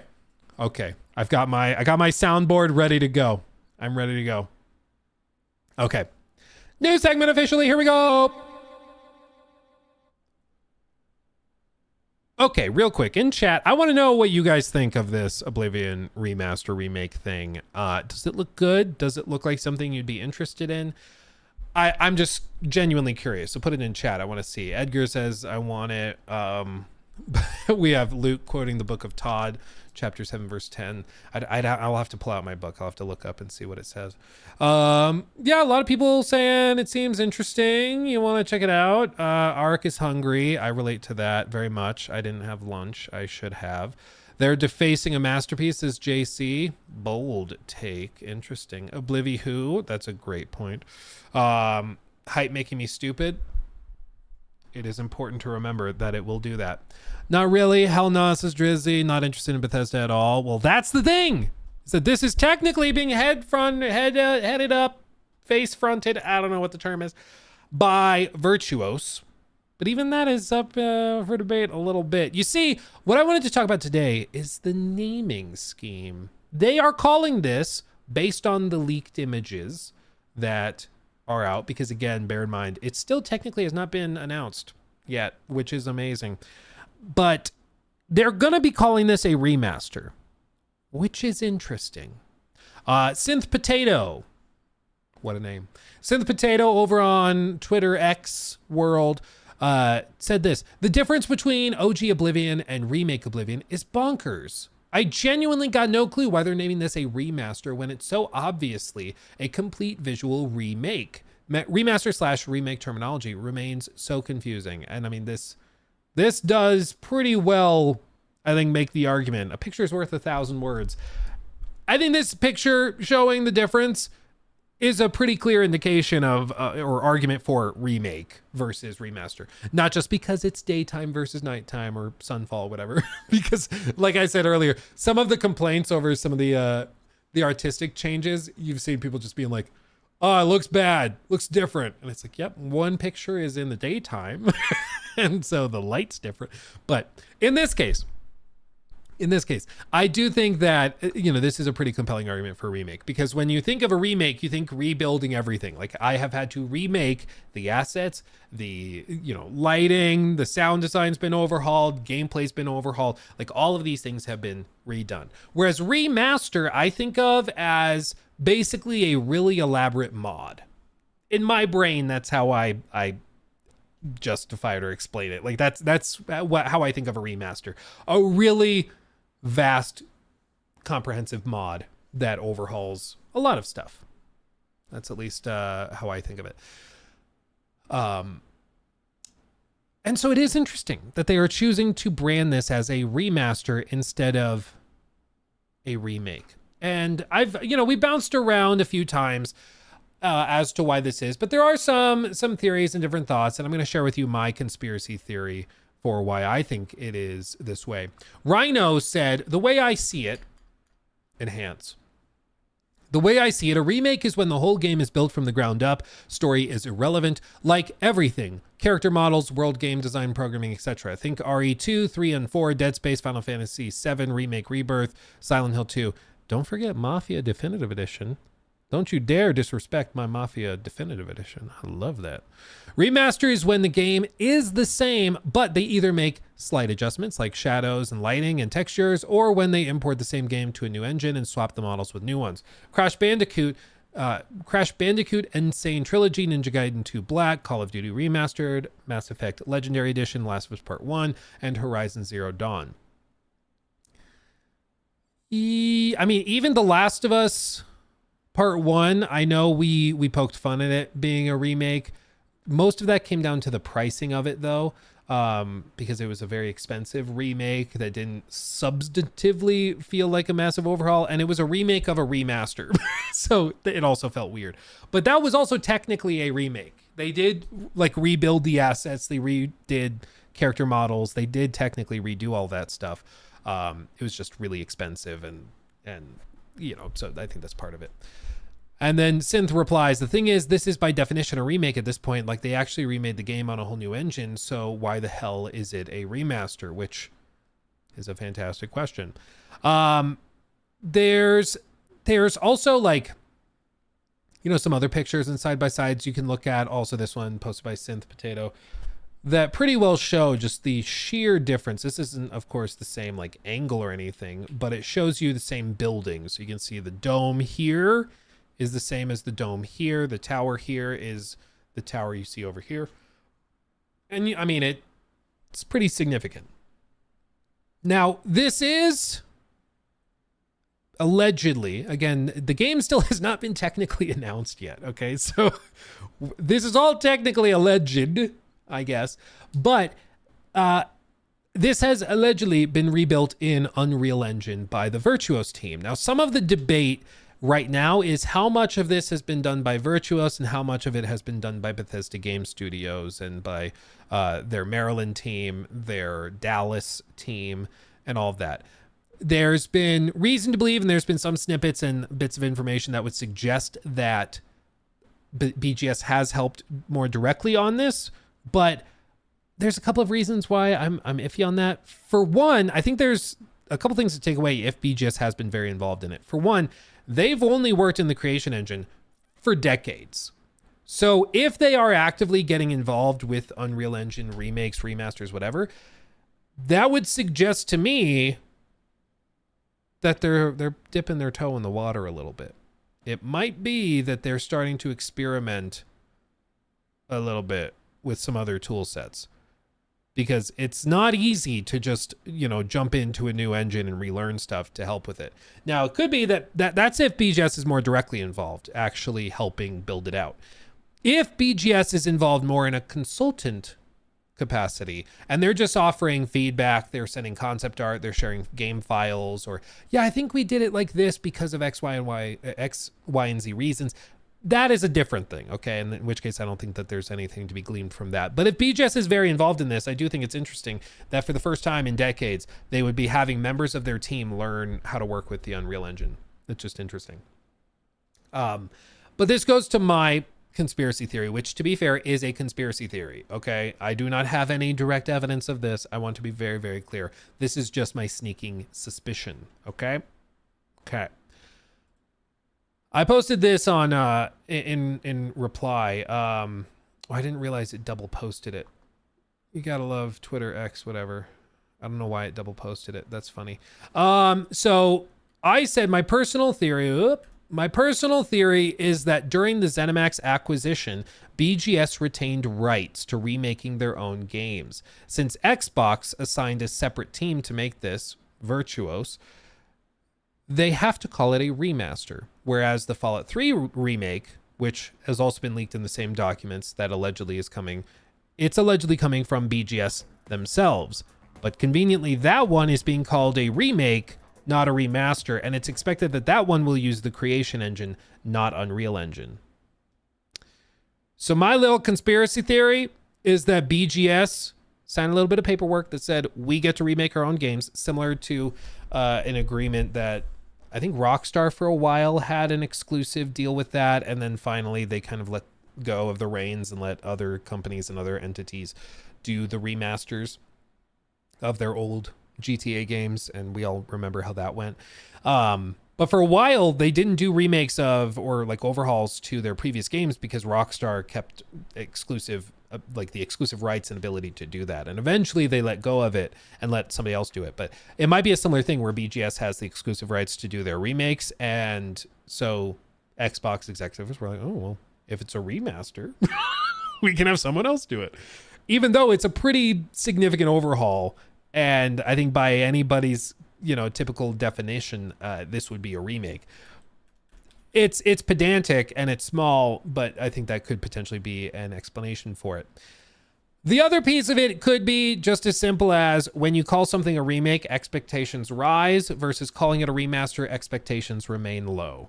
It could be something as simple as that. I mean, maybe they are like, yeah, it's graphically a remake, basically. We redid all of that, but we also think that, if we call it a remake, people are expecting gameplay systems to be overhauled. People are expecting voiceovers to be changed. People are expecting maybe quests to be altered, main story stuff to be altered to make it work better. We're expecting, think of the Mafia Definitive Edition remake. With that, lots of stuff that just straight up would not work today, they went and fixed and rebuilt from the ground up. They are the same game, the Mafia original versus the Definitive Edition, but in a lot of ways, it's completely different.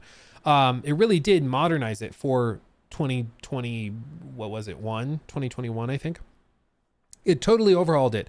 Or 2020, maybe, because I think it was lockdowns. Anyway.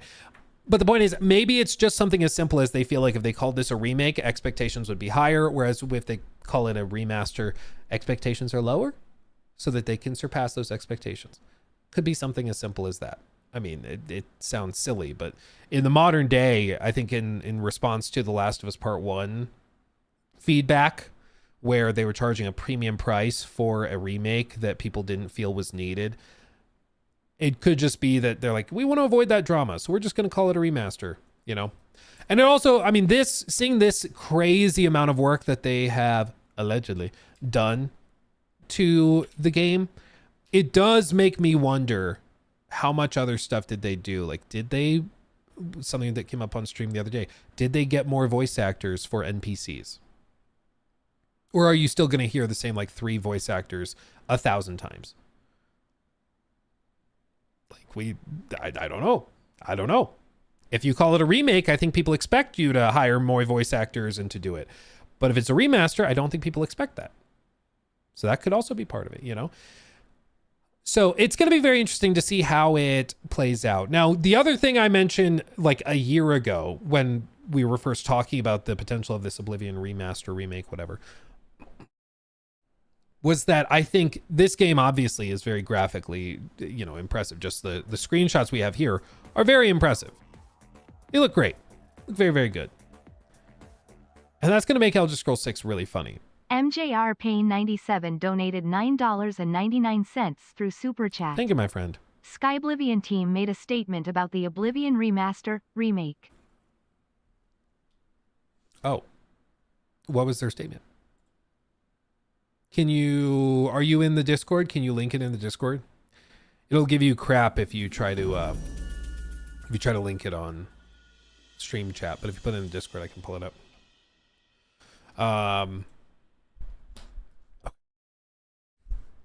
Also, thank you for the 100 bits. Luke, I just want your thoughts on Ark Survival Evolved DLC trailers completely made by using AI. It's so funny. Oh, really? I haven't seen it. I'll pull it up in another tab. I can see if we have time to look at it because that sounds ridiculous. And like that could be very funny. Yeah, that's funny. Okay, I pulled it up in another tab. If we've got time, we'll look at it. Thank you for that. Okay. Let's see. And thank you for the 10. Very generous. Thank you. One of the voice actors did hint at it. I think it was Wes Johnson. I mean, what's interesting is that they also, of course, had some big name voice actors. Sean Bean. They had Patrick Stewart. I mean, they had some big name voice actors involved in it early on. And a lot of those recordings don't sound that great nowadays because they were very compressed and everything. So I do wonder if they got them to like re-record their voice lines. Who knows? Who knows? Yeah, Sean Bean. I believe today is his 63rd birthday. I got a little notification. It's like his it's like, ooh, this actor's birthday is today. I think. Could be wrong. Okay. But having said all of that, I do think it's going to be fascinating to see how this plays out. And I do honestly think that the shadow drop technique for games is a good one in the modern day. I'ma just be real. Look at Marathon, for example. It feels like there's just an uphill battle for every game that reveals because immediately people are like, oh, looks crappy or it looks amazing, but this thing's bad. Like, there will always be something to complain about or be frustrated by. There will always be. There's no such thing as a perfect game. I mean, there will always be something people find a problem with. But if you just drop your game and you're like, yep, here it is, check it out. You just bypass that and people play it and make up their own minds. And on something like Game Pass specifically, I think you can get away with it. If you're charging $70 for your game, I do think you need marketing, but unless you're like something massive like GTA 6 where everybody's going to buy it anyways. But on Game Pass where people just have the membership and if they want to try it, they just pop in and try it. It's not a bad strategy in my view. And in this case, I can imagine if they did like a trailer for this 6 months ago, they get feedback. Oh, we don't like how this and this is changed. We don't like this and this. And then they're like, should we change it? Should we not? What do we do? Whereas, you know, if you just do a shadow drop, that's fun. That's exciting. And allegedly they're going to be shadow dropping this in the next like 3 days. Monday, I think, is when Xbox support said they were going to shadow drop it, which not much of a shadow drop if we know exactly when it's coming. But still, I mean, there's a chance on Monday on stream we could be playing this for like fun. Just hop in and try it, which is crazy. You know? But all of this is just, it's a very interesting thing. I think more than anything, I think the most likely explanation for this being branded as a remaster versus remake is just simply a matter of expectation. They probably overhauled a lot and redid a lot. As we can see with the visuals. I mean, obviously they did. But when it comes to other things that maybe have not been totally overhauled, like the AI, the questing, the writing, I mean, I imagine they've done a good amount of rebuilding of that stuff, but it probably will not feel totally identical. And that's part of like the quirk of the creation engine, is that there were a lot of things specific to Oblivion and weird AI behaviors with the Radiant AI and stuff. Things that are a result of the creation engine, Gamebryo engine of the time, that I don't know if I straight up don't know if you can just copy and paste that into the Unreal Engine and get it working. Like if it's just a string of C++ code for the NPC AI and they just copy and paste it in. I don't know if that's how it works. I can't imagine that's how it works, but maybe, you know, I just am very curious about this, and I'm very excited to see how this works. But like I said earlier, I think the biggest thing that's going to happen now that this is going to be coming, I can already see in my mind's eye the comparisons between this and not GTA and Elder Scrolls 6. It's going to be fascinating because I think this raises the bar for what people expect from visuals in an Elder Scrolls game, and I think this pushes them into figuring out how to get this working and get the next Elder Scrolls game on the same level. Because remember, the next Elder Scrolls game, they've already said it's using like an updated version of the Creation Engine 2. So the same tools they used on Starfield are being used for Elder Scrolls 6. The funniest thing, and here's the over-under. Maybe we do a poll. Let's do a poll real quick. Because I straight up don't know the answer to this, and I'm very curious. Do you think, or do they remove the constant load screens in the Oblivion remake? In other words, in like historical BGS games, right? You go into this building, you go in that door, load screen. You go in that door, load screen. You come back outside in the street, load screen, right? Do you think they managed to get rid of that and make it seamless? Because the creation engine can't do that, but Unreal can. And I'm genuinely curious. Do you think they did that? Okay, your options are yes or no.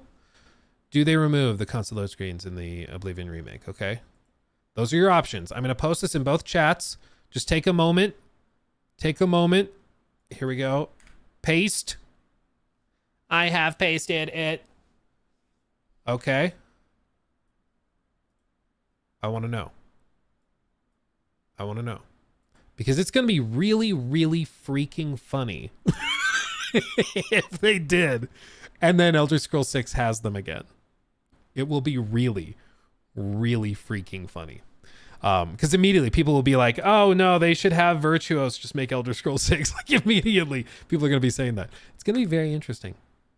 It's going to be very interesting. Let's see. No, because of physics. Well, that's the thing. The creation engine, one of its big strengths is all of that physics sim that they can do with every single item in the world having like interactable physics.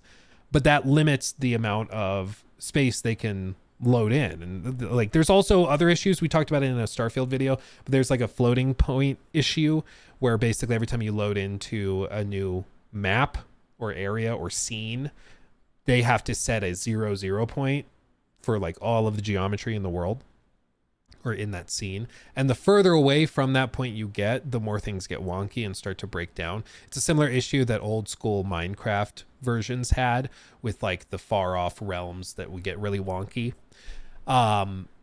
And so it's a classic programming issue. I mean, it's just a problem you have to get to, but it's not easy to fix in an engine that's archaic and ancient. And that's been a problem in the creation engine. Unreal fixed that, but they do not have the crazy physics sim stuff that the creation engine can do. So my guess is if they're building it for real in Unreal Engine, it's not going to have the crazy physics sim that BGS games typically have, but that should allow them to then do seamless loading. Fiery Phoenix, thank you for that super chat. I hope that Clear Obscure Expedition 33 doesn't get obscured if it releases the same week. What do you think?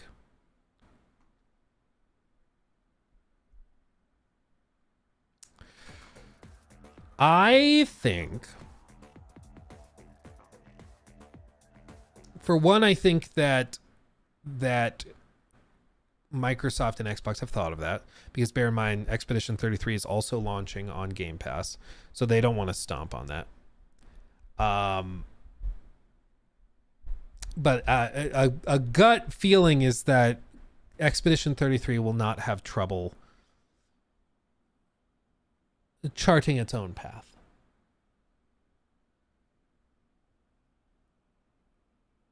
I'll say that. Unreal is also not optimized and bloated. You're telling me. I mean, my time with Avowed was it was tough, man.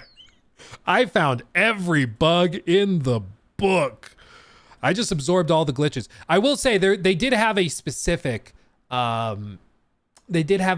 Discord like server for support where they were like, hey, if you run into bugs and stuff, just load into the Discord server, tell us and we can help you with it. And so I was talking with them a lot.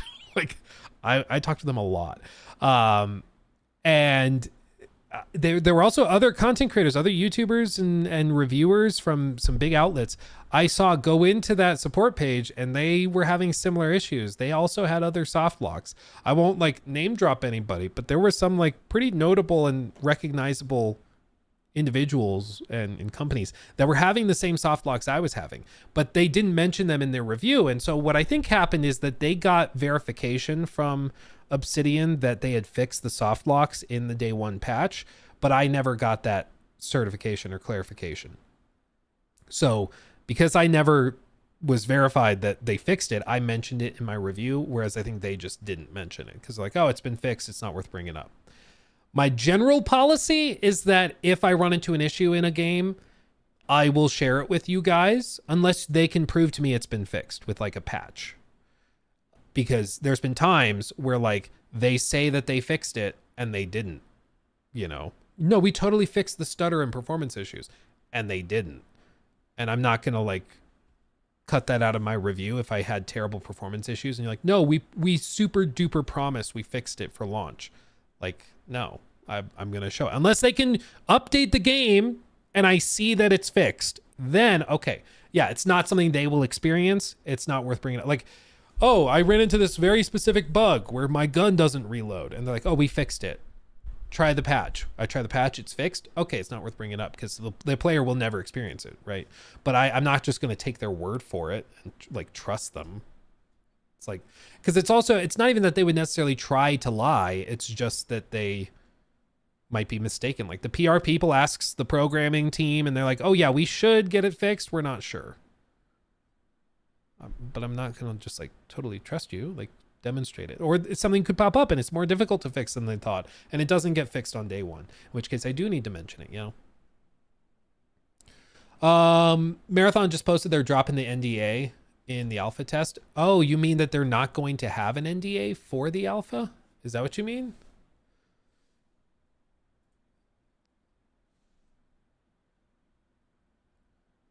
Yeah.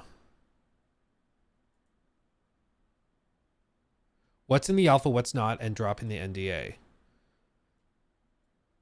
Big thank you to everybody. Okay. As developers, we believe community feedback and dialogue is essential to make the best version of Marathon. Up until now, the feedback has come from closed playtest sessions. In the spirit of building towards the future, we've decided to remove the NDA from our closed alpha test. Everyone can share their thoughts, feedback, and footage, including streaming, starting April 23rd. Wow. That's a good move. Be transparent. If the game is good, like, it should speak for itself, right? In theory, it should. So that's a good one. The alpha is not a complete game. It does not include ranked play, final balance, all weapons, consumables, factions, upgrades, long-term progression systems, all runners, all zones, including the marathon ship, pinnacle, and in-game content. Yeah, they're just being like, please do not jump into the alpha and be like, what, this is missing. It's like, yeah, no, duh, stupid. But okay, to circle back, sorry, Jacob, this is going to be a nightmare for you to edit. All of this to say, We've got 62% of voters saying no, they don't do it, but 38% of you saying yes, they do make it all seamless and they remove the load screens. So we'll see. We'll come back to this maybe. You know what? Damn it, I closed it. Crap. Hold on. Where did I paste the link? Where did I post the link?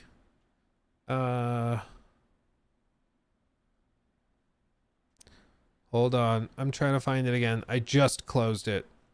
Damn it. I'm a professional. Okay, here. Okay, I found it. I found the link. I was going to take a screenshot.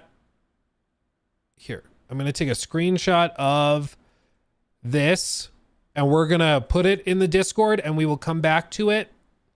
We will come back to it later, okay?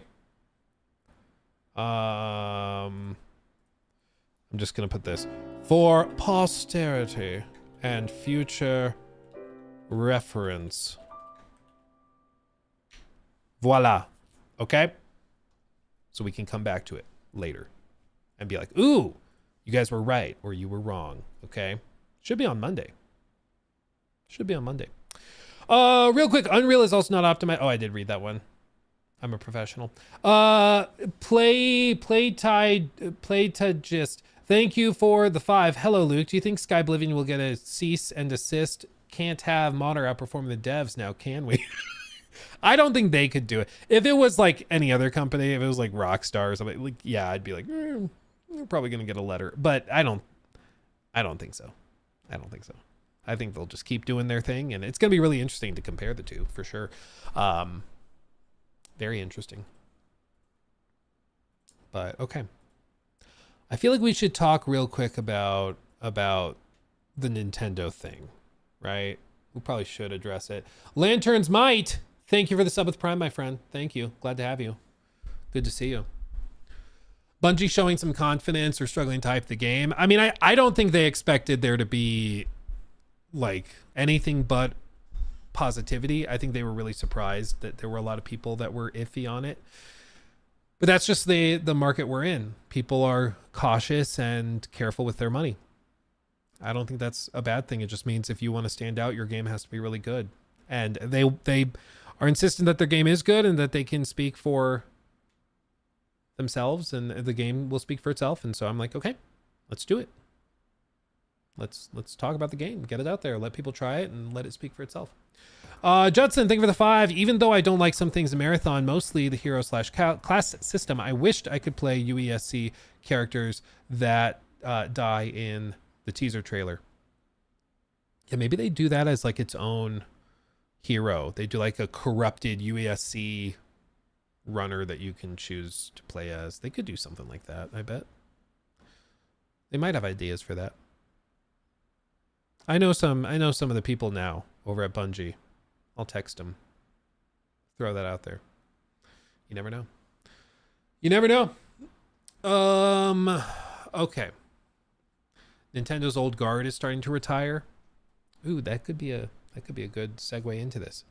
New segment. Dan says Nintendo's old guard is starting to retire. Perhaps that could explain why they're being so greedy. Well, actually, I think to a certain extent, it's maybe a bit of the opposite. I think it's that some of the younger whippersnappers that made the Wii really successful are or have left.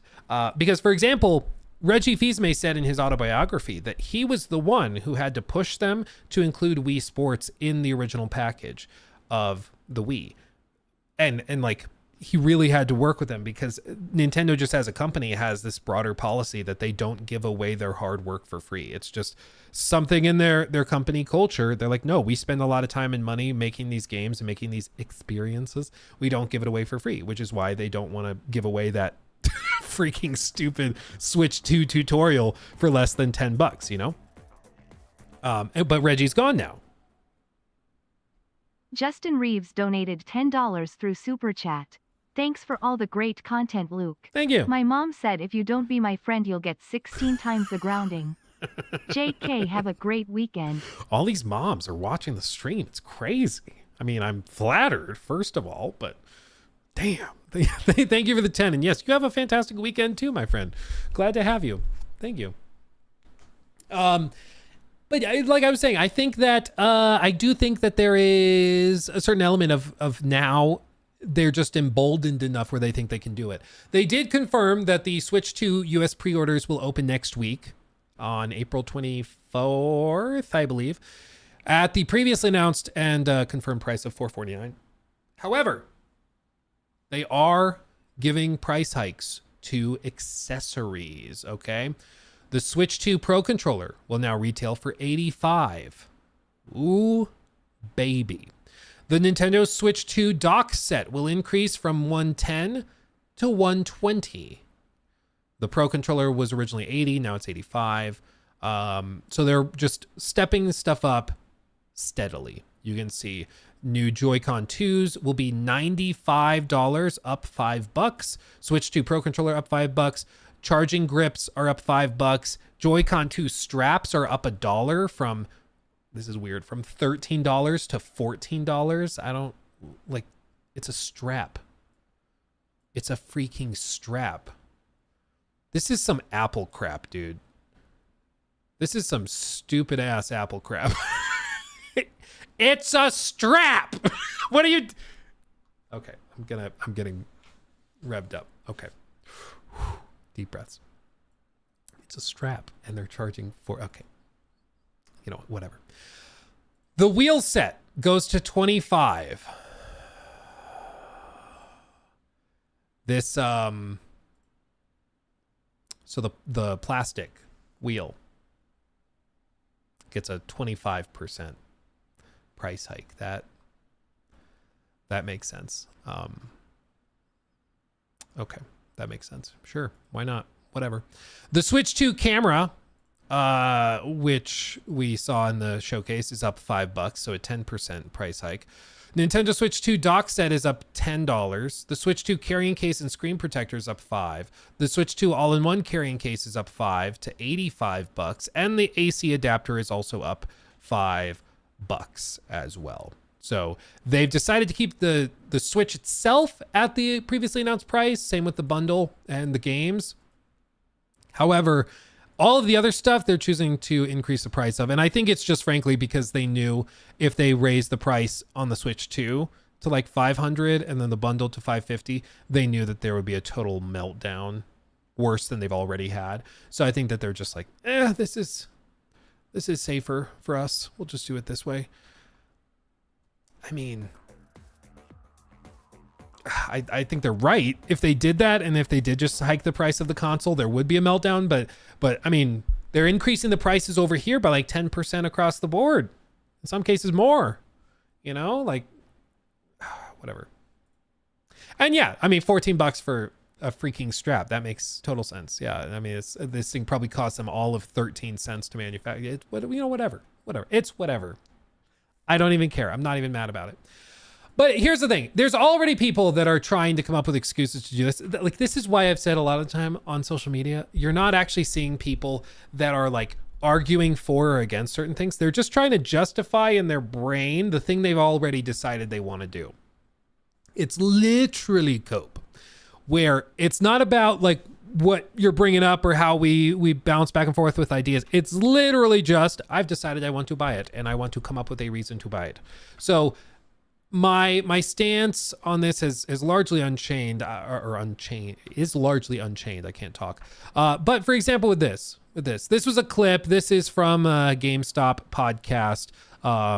And I think the sentiment is interesting, and it's a sentiment that a lot of people relate to, and a lot of people are also saying. So hear this out. $80. I personally feel over that. I know a lot of people are still hot about the. That's Jeff Grubb, by the way. So if you've ever seen like those leaks and rumors and stuff, Jeff Grubb, that's the guy. Price and everything. I don't know if they're going to be able to come out of this and convince people like, hey, no, you don't have to be angry anymore. It's still going to be like, hey, $80 for Mario Kart World is going to be a tough pill to swallow. This is definitely a must-have game for me. So that's where I'm like, I kind of can't argue with myself at a point. I'm at. And that's the thing. For a lot of people, it's a must-have. It's a must-have. I'll order one less pizza that month territory. Like, whatever, man. Again, I'll play this back. I'll play this back, okay? So that's where I'm like, I kind of can't argue with myself at a point. I'm at I'll order one less pizza that month territory. Like, whatever, man. Yeah, try to save money somewhere else. Exactly. $80 pizzas. Where are you going? Only the best here in Wisconsin. Wow. Yeah. They put $20 worth of cheese on every pizza in Wisconsin. It's going to be... Wisconsin pizza, I bet does go hard. I bet it does. But I do think that this is a sentiment a lot of people are feeling. And this is what Nintendo's banking on, is that they know, for a lot of people out there, they have to buy the Mario Kart game that comes out. They have to buy the next Mario Kart. They have to buy the new Nintendo console. They're buying nostalgia. They're buying their childhood. Like, they have to buy it, right? So we can jack up the price. And people will buy it anyways. Because they're a captive audience. They're a captive audience. It's the same thing when like Apple stopped including charging bricks and cables and things inside the box with the phones. They're like, we know you're going to still buy the iPhone and you're going to need a way to charge it. So you're going to buy it. Stupid. Like, they've got you captive, and they know that no matter what they do, really, you're going to find a way to justify the expense. You're going to find the money elsewhere. As you saw here, I'm in, I'll just buy one less pizza that month territory. And inevitably, you see in the comments, people being like, yeah, well, it's just one game. You know, Nintendo raised the price of like Tears of the Kingdom to $70 because it was no doubt very expensive. But also, they knew everybody would be buying it. That's also a big component of this. But they didn't price all of their games at $70. So it's going to be, you know, in a case-by-case scenario. And you also see people bringing up, well, no, yeah, Mario Kart's $80, but you can get the bundle to basically get the game for $50. So it's literally not a big deal. It's basically a $50 game, which if you ever find yourself saying, it's not X, it's basically Y, it's not Y. If it were Y, you would just say it's Y. But you're like, it's basically Y, okay? Like, let's not beat around the bush. We're being like a little silly, okay? Stretching and bending things the way we want it. Edgar Vasquez donated $10 through Super Chat. Stockholm Syndrome is real for Nintendo fans. I'd rather have the pizza. Dude, the pizza... I'm very hungry, so I'm also in the mood for a pizza, so I feel you. But I think what's fascinating about all this is that, as we said, there's people that are going to come up with ways to justify it. But the justification will start to fall apart and crumble, as we can see here. The Mario Kart World Switch 2 bundle is going to be discontinued this fall. So all of you guys that are like, it's not a big deal that it's 80 because you can get the bundle and basically get it for 50. They're going to take it away. So you have to buy it for 80 right during the holiday season when all the scalpers are like finally kind of settling down and you can go to the store and buy it. You can buy the console for $450 right at that precise moment. At that precise moment. They're going to stop bundling it and charge $80 for it. But no, yeah, let's just hand wave it away. It's why I've made the commitment that I'm not buying a Switch at launch, certainly. I mean, if I end up getting one like in a year or whatever it is, I kind of am tempted to just get it secondhand and like only buy things secondhand so that they don't get any cut from it. Like, I'll go buy one from the GameStop refurbished program. I'll be the one guy on earth that bought one from them. But I'm just like, I'm so sick of this kind of thing because as I said in like my response to this, I was like, it's the real problem is that if you accept the $80 price tag, it's not just this one $10 increase. It normalizes the price point through the whole industry, and soon every AAA game will start to be priced at 80. It's not just about Mario Kart. It's about its effect on the industry as a whole. I understand that some shrugging it off and just not ordering a pizza this month. But when every AAA game starts at 10, 15% higher, it'll mean spending potentially hundreds more every year, assuming you buy a lot of titles, on games that aren't quantifiably different. I know a lot of people love their Mario Kart games, but please consider abstaining for even just a few months to send a message to Nintendo for the good of the industry and for those who don't have the money to absorb this financial blow. And so in response to that, you have somebody that has a mental break, and I didn't realize this, but some people, this is like a new thing, relatively new, where you'll say something on like social media, and then some people play this game where they say something that has like nothing to do with anything, and they'll say it as if it's a counter to what you said. It's really interesting. It's a fun game, and there's some people that are really good at it. Like this guy. Average concert ticket price is $135. Oh. Okay. Good job. You win. You won the game. Like what? Then he shares a screenshot. Okay. What? What are we doing? What is this? Okay, cool. Do you want a high five? What are we doing? I don't know what you're talking about. I think like, but immediately, like you see people that start to, that just will hand wave it away because they've decided that they want to buy Mario Kart. They've decided they want to buy a Switch 2. They're excited for it, which I get it. It's a new console. It's a new game. Like I get why you're excited for it. That's fine. But this is like, at the end of the day, all you can do as an individual is advocate for the industry you want to see, advocate for the games you want to see, for the type of price offerings, your value proposition that you feel is fair. And what I feel is that the Mario Kart world is not worth $80. And I think they know it's not, which is why they're doing this bundle thing at launch. And they think that the audience is captive and therefore they can get away with it. And I don't think they're wrong in that feeling. I think it's pretty clear that they can price it at this point and people will still buy it. Lots of people will still buy it, and they will come up with excuses like, oh yes, it's very expensive. Yes, they're normalizing a higher price point in the industry. And if I buy it in droves and, you know, support this, that other companies will feel justified in doing it. And that will just jack up the prices for all of our games by 10, 12%. But concert tickets are expensive. So I guess I have no choice. That's basically what we're dealing with at the end of the day. Okay. That's what we're dealing with. If you missed it, they did do a direct for Mario Kart World where they tried to explain some of the pricing strategy, or not the pricing strategy, but they did try to explain some of this and why it's remarkable. And I think a lot of people left the event just being like, why couldn't you have shown this during the initial event? Because there was not much revealed that was new. They explained some individual specifics of how it's going to work. It was just a weird choice to have this be a separate event or whatever. But you'll also notice they turned off the live chat replay, and it's because it was flooded with people doing the same thing they did in the initial showcase, which is just flooding it with lower the price, lower the price, lower the price. You know, I'm going to hold the line. I'm not going to buy it, and I encourage you not to buy it. And I'm a YouTuber. I love spending money. I love it. It's a passion of mine, really.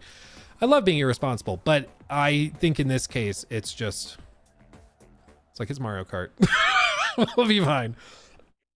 If it's GTA 6, I think everybody understands that GTA 6 is a $2 billion game by the time it comes out. They cost $2 billion to put that thing together, is what analysts and industry experts expect it to cost. Do you really think Mario Kart World is on that same level of production value? Like GTA 6 almost certainly launches at like $80, $90 or something like that. But you look at GTA 6 and you're like, I understand why. You look at this and you're like, what are you smoking? So that's where I'm at with it. But I understand there's a lot of people who love their Mario Kart, who love Nintendo, and will throw money at them regardless. But I would just encourage you, even just take a couple months. Take a couple months. Maybe you do want to buy one and you're like, I'm so excited. Wait until August, something like that. And then buy it. But just send the message up front, spook the executives who see the numbers come in lower than they expected. Spook them just a little. And then you'll see adjustments. You'll see all sorts of things, because all the reporting is pretty clear that Nintendo executives are a little freaked out by this. They did not expect this blowback. So give them a little bit more of a spook. That's all I'm saying. That's all I'm saying. That's all I'm saying. Bass player, thank you for the 5. If Nintendo ever charges $100 for a game, I can all but guarantee it will be Smash. That's if HAL makes another Smash. Yeah, they probably would. I think also if they did another Smash, they would charge at least $80 for it. But yeah, I mean, almost certainly they're going to do that. Like, they're just marching the price up, you know, little by little, and they know that they can get away with it because people will still buy it. and they'll justify it in very creative ways. Very creative ways. Red Fajita, thank you for the 22 months as a member, almost at 2 years. Ooh, baby. I'd be more lenient with prices on games if they weren't all online, needed where the company can shut down the game whenever they want. Well, and you know that they're going to also flood it with DLC. They're going to flood it with DLC maps, maybe DLC characters. They're doing all that. Like a lot of this stuff also, a lot of the specific features of the Switch require the online membership. Even like their big exclusive FromSoft game is going to require an online membership. So it's not even just that game I'm guessing is going to be $80. And that also is going to require a membership to their online service. So like every step of the way, they're going to nickel and dime you. And I'm just kind of sick of it. I'm annoyed by it. I'm officially annoyed by it. Let's see. Honestly, I'll buy a $500 potato if it plays Mario Kart. That's funny, Markle. And I think a lot of people are in the same boat. And I mean, it's like I said when they first revealed it, I don't think the Switch 2's performance will be determined by the hardcore fans, because they're going to be like you saw in that clip. I'll just not buy a pizza that week or that month or whatever. They're going to find the money elsewhere to buy it. They've decided they're going to buy it. They're going to find a way to buy it. I think the difference is going to come from the casual market. A huge number of people bought the original Switch and the Switch Lite and stuff for their kids. It was a big family device for kids and the family. And I think there is going to be a moment where, like, you know, the dad or the mom or the grandparents walk into the store, the brick and mortar store, and they look on the shelf and they see the Switch 2 at $450, $500 for the bundle, assuming it doesn't go up in price later this year if tariffs continue to be a thing. And then they're going to look over and they're going to see that Mario Kart in the store on the shelf is $90. I think that gets much more of a scoff than is being quantified right now. Like, I think there's a lot more people that at that point go, we're going to find you a different Christmas present. And I think that has long-term, long-lasting effects years down the road. But I'm sure for the first like 6 months, it's going to sell out and do crazy well. And, you know, it's going to be a whole thing. What are we quantifying? The number of people that scoff at the price, the what's the term? There is a marketing term for it. I don't know. I'll just call them scoffers. The people that look at the price and go, oh, and don't bother. You know that thing when did anybody see the menu at, I forget what it was, like a festival or a concert or something. Menu, high price, music, festival or something like that. And it was a menu that had like $200,000 bottles of something or other. Does anyone remember what I'm talking about? I don't remember what music thing it was. It was at like some concert or something in the VIP area. Do you remember what I'm talking about? Firefest? Was it Firefest? I mean, these are just the tickets. I mean, these are the tickets, but I mean, I guess it serves the same point, which is just like the scoff price is different. Some people might look at it and be like, oh, $1,400 for a ticket for like a big event that's going to be crazy cool. I might be able to stretch it and get there. But then they look at the $5,000 price at tier 2 and they're like, oh, no, I don't think I could ever do that. Maybe if I'm going to get like, you know, private golf lessons from Tiger Woods as part of it. But then they're like 25. Oh God, I can't do that. I mean, tier 4, 1.1 million. Almost everybody on the planet would scoff at that price. And then it's out of question, right? Whereas this is like 5, 10, 20, 50. Maybe not so much. You know, the scoff price is where you scoff and you don't even engage with it anymore. I do think that there's going to be people that scoff at the $90 physical price on games in the casual market. Because like we said earlier in the stream, a lot of the market is a more casual crowd that are buying things not like a standard hardcore gamer. You know, they're being much more precise, they're being much more careful. It's just different, you know.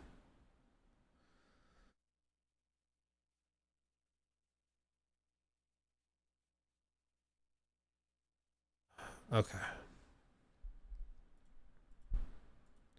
Close that. We talked about that. We talked about that. Bada bing, bada boom. I'd like to know who these people are. It's like, you ever see those videos of the son of the, like, one of the wealthiest people in Europe? I think he's the guy that owns like all of those luxury brands. He's like top 3 richest people in the world.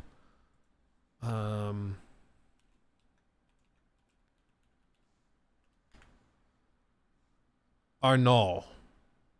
Yeah, he's got a net worth of like 170 billion.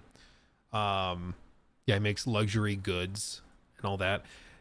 Like, he's got a bunch of kids, apparently, a bunch of people in his family that just walk around like douchebags at all these events and are just made of money and can spend whatever money they want on anything. And so it's like his kids go to the festivals and they've never worked a day in their life, but they just have unlimited money. So they're like, yeah, the 1.1 million, whatever, sure, you know. Whatever, sure. Yeah, the people buying the Switch too, yeah, no. Dude, spoiled to an insane level. I kid you not, in college, there was one Chinese exchange student. His dad owned like a bunch of factories in China. He was in the business school with me. And this guy was so freaking loaded. And I've told this story before on stream, like back in the day. But, so shout out to anybody who remembers it. He would buy a new McLaren every semester and then give it to one of his friends because he didn't want to bother with like returning donated it. $9.99 through Super Chat. $95 for a second Joy-Con set when you'll need another set at launch for Mario Kart to play with the family. Consider me variably priced out. I'll see what a used Switch 2 is going for in a year or two. Yeah, that's kind of where I'm at. Like, it's just, and again, everything is risen by 10%, 15%. Like, it's just across the board. So I feel you. I'm like, I might get one by the end of the year, maybe, but I'm going to probably be looking at, you know, the used secondary market. Like, I don't want Nintendo to get it. But yeah, no, he would buy a new McLaren like every school year. And then when he'd go home for the summer, he would just give it to one of his friends. He was in like the really expensive fraternity or whatever. You know, the place where you buy friends. He was in that. He'd just give it away. He also had like gaming computers. He'd get a new gaming computer every year. And it was like one of those pre-builts where he literally just checks every box and it's like, you know, $10,000 pre-built.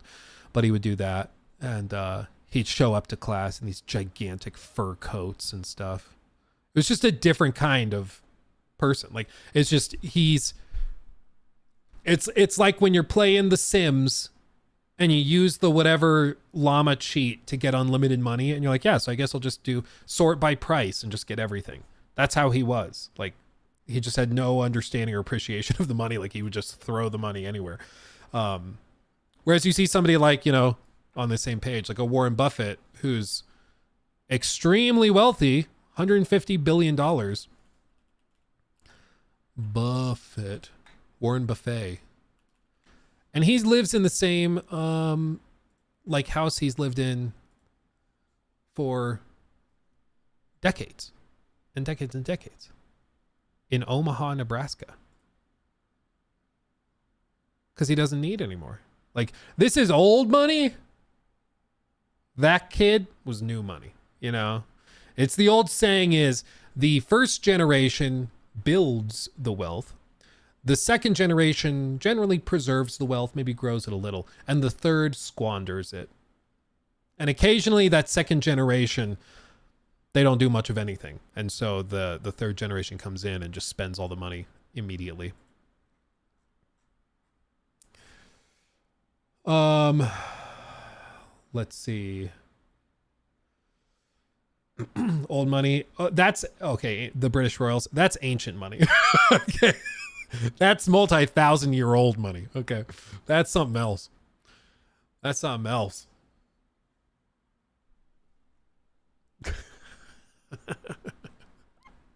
Yeah, that's another tier entirely. Okay.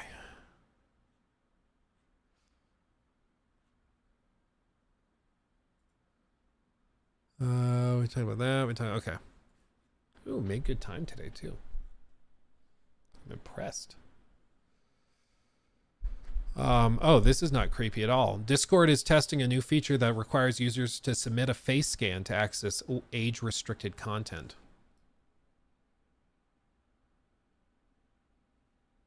It's a little spooky. It's a little weird. For the British royalty, the 17th generation wastes the money on a reality TV show. Yeah, well, it's also surprising. It depends on how you define it. So the big scandal with King Charles is that he has a net worth estimated to be $772 million, despite never doing anything. But a lot of it is because he, like the royal family gets all sorts of tax exemptions. So they're able to buy a bunch of real estate without having to pay taxes on any of it. And he also gets access to a lot of royal real estate that is handed down to him directly. So like they're very wealthy, but also like not as wealthy as you would think. Like I technically know a guy that is richer than he is, than the King of England, which is just interesting because you think of like the King of England and you think unlimited money. Like he is ridiculously wealthy. And like he is ridiculously wealthy, but compared to like some of these billionaires, it's not even close. Like what's Elon's net worth now? 363 billion. Okay. Let's do a little math. Okay. Let me just show you something to make your brain break.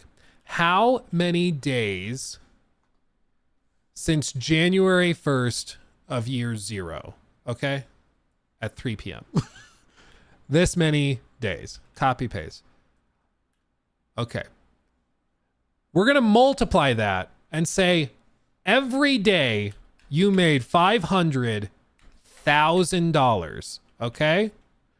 Every day since the birth of Christ, you made $500,000. You know what that number comes out to?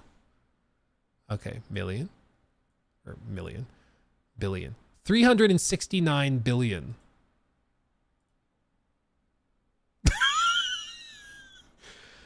So maybe like $450,000 a day. Granted, this does not take into account like Starlink and the non-public companies, okay?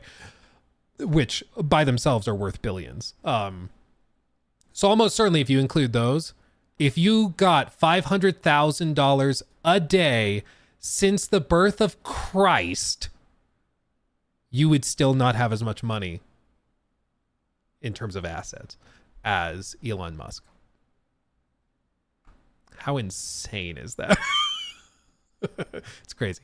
Now, to be fair, that's cash. That's cash. What Elon has is stock. And the age-old problem is if you tried to liquidate all this into cash, you would crash the stock market and it would not be worth 363 billion. If you own like 10% of Tesla and then you try to sell 10% of Tesla in a day, the stock would plummet. I mean, it would be worth still billions, I'm sure, but that would be like, it wouldn't work that way. So whenever anybody's like, oh yeah, you just liquidate it and then you get your cash out, it's not how it works. Okay. So he has assets worth that. He has stuff that's worth that on paper, but it's not like he could take that and immediately liquidate all of it. But he doesn't need to because he can get loans backed up by this. But in effect, his wealth is equivalent to that, you know. But that just gives you an idea. If you got a stock options every day since the birth of Christ worth $500,000, you still would not technically have as much money as Elon does, which is crazy. Again, like it's just when you break it down like that, you start to understand just how much freaking money. $369 billion, 370. Earlier or late last year, he was worth over 400 billion. And again, that doesn't include like Starlink and some of those other companies that are private, that are not public. But if they were private, they would still be, worth billions. So, yeah. Yeah, it would take years of him selling. Yeah, I mean, it would be years and years. And it's also, there's other problems, which like, if you start to see Elon dumping Tesla shares, you pause and you go, why? You know, you're like, what's freaking you out? Why are you selling? And then everybody else starts selling because they think that you selling is an indication of something going bad. And so they're like, oh God, what's happening? So it kind of creates a run on the banks, as it were. Okay. We made good time, guys. We got through like pretty much everything I was hoping to get through. And isn't it crazy? On Monday, we should be able to probably play the Oblivion remaster thing, which is a little crazy. It's a little crazy to me. If the Saudi prince is so rich, why does he need my CC number to release his inheritance? That, I mean, some of us, you know, fall on hard times. I mean, he wouldn't just lie to you about that. He's the Saudi prince. I mean, he wouldn't just lie to you about that. You know? Another news, Ready or Not coming to console. Oh, really? Oh, that's cool. I didn't know that. Thank you for the 2. That's cool. Yeah, Ricadius, thank you again for the 10. That was very generous. Dalton, thank you for the 5. How much do you think the next Xbox and PlayStation will cost? And how excited are you for Expedition 33? Because I'm extremely hyped. For Expedition 33, I'd say I'm out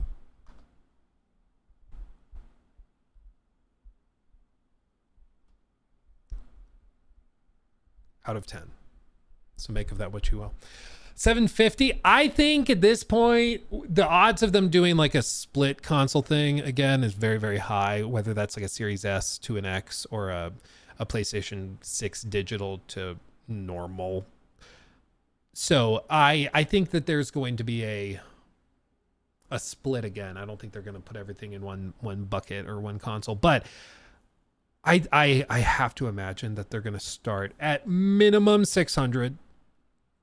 They might push to 7 because bear in mind, part of the reason that the Switch 2 is currently where it's at is because it's like largely pre-tariff. So a lot of the consoles that are going to be sold, for example, in the United States have already been shipped here. So they're sitting in warehouses and stuff already.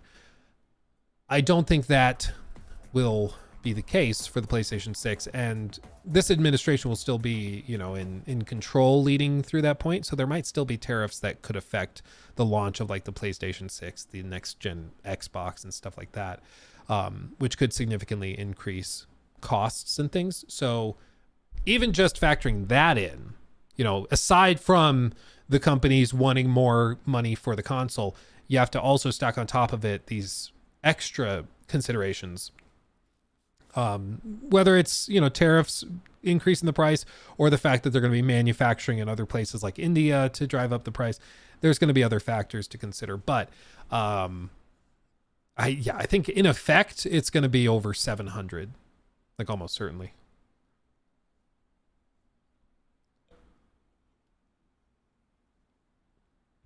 Sir Moist, what a name. Thank you for the 10. I understand you don't really talk about them, but I was just wondering if Telltale are still making games or if they're gone. I know people hate them, but their games are some of my favorites ever. I think they were just mismanaged more than anything, but Telltale, I always have like trouble pronouncing it. Just like my mouth doesn't want to make the sounds. Basically, the company was forced to initiate a majority studio closure after their last investor pulled out funding. Telltale announced on September 21st, 2018 that they let go of all but 25 of their staff as part of the closure.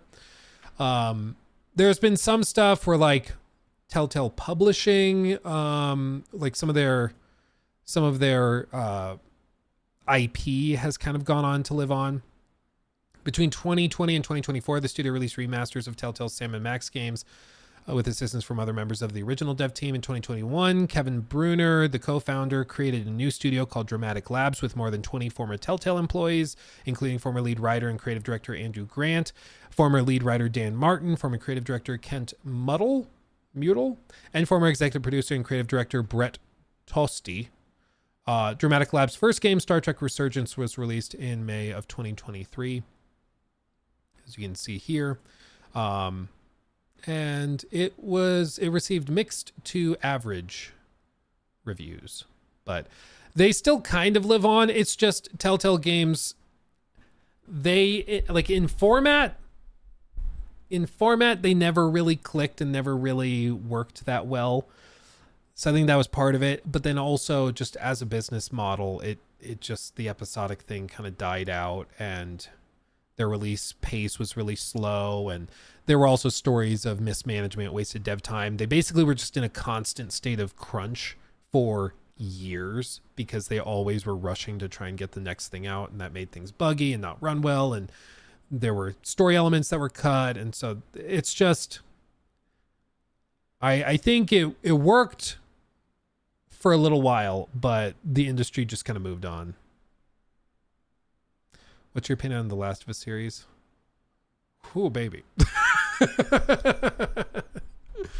I think The Last of Us Part 1, phenomenal story, very well executed, really well done. Love it, live it, ship it, cherish it. Part 2, I understand what they were going for. I think everybody does. I think it was heavy-handed. The pacing's pretty rough. Doesn't flow very well as a video game. But graphically, technologically, it's also just phenomenal. I mean, technologically, The Last of Us Part 2 is a masterpiece. It still looks phenomenal even 5 years later. And some of the gameplay systems, the AI, graphically, I mean, it's just across the board, it's phenomenal. The writing and pacing is where it struggles. And I still insist, if they really wanted to tell that message or get that message out there and tell that story, they could have, but I think it would have been much better received and people would have taken more from it if it was in a different IP. So I think you can tell the story of revenge and how everything is just a matter of perspective. They can explore that idea and that topic, but I think it would have been more effective if it was in a different IP. So I like The Last of Us Part 2, but it's also kind of miserable to play. You know, it's one of those games that I've gone back and I've played it since it launched, but it's also a game that I'm just like, every time you finish it, you're like, oh God, I need to not think about this ever again. Because it just fries your brain. Is Quantic Dream still making the Star Wars game? Yes. We don't know what the deal is. They say they're working. They've been hiring people. They say they're not canceling or delaying anything, but yeah.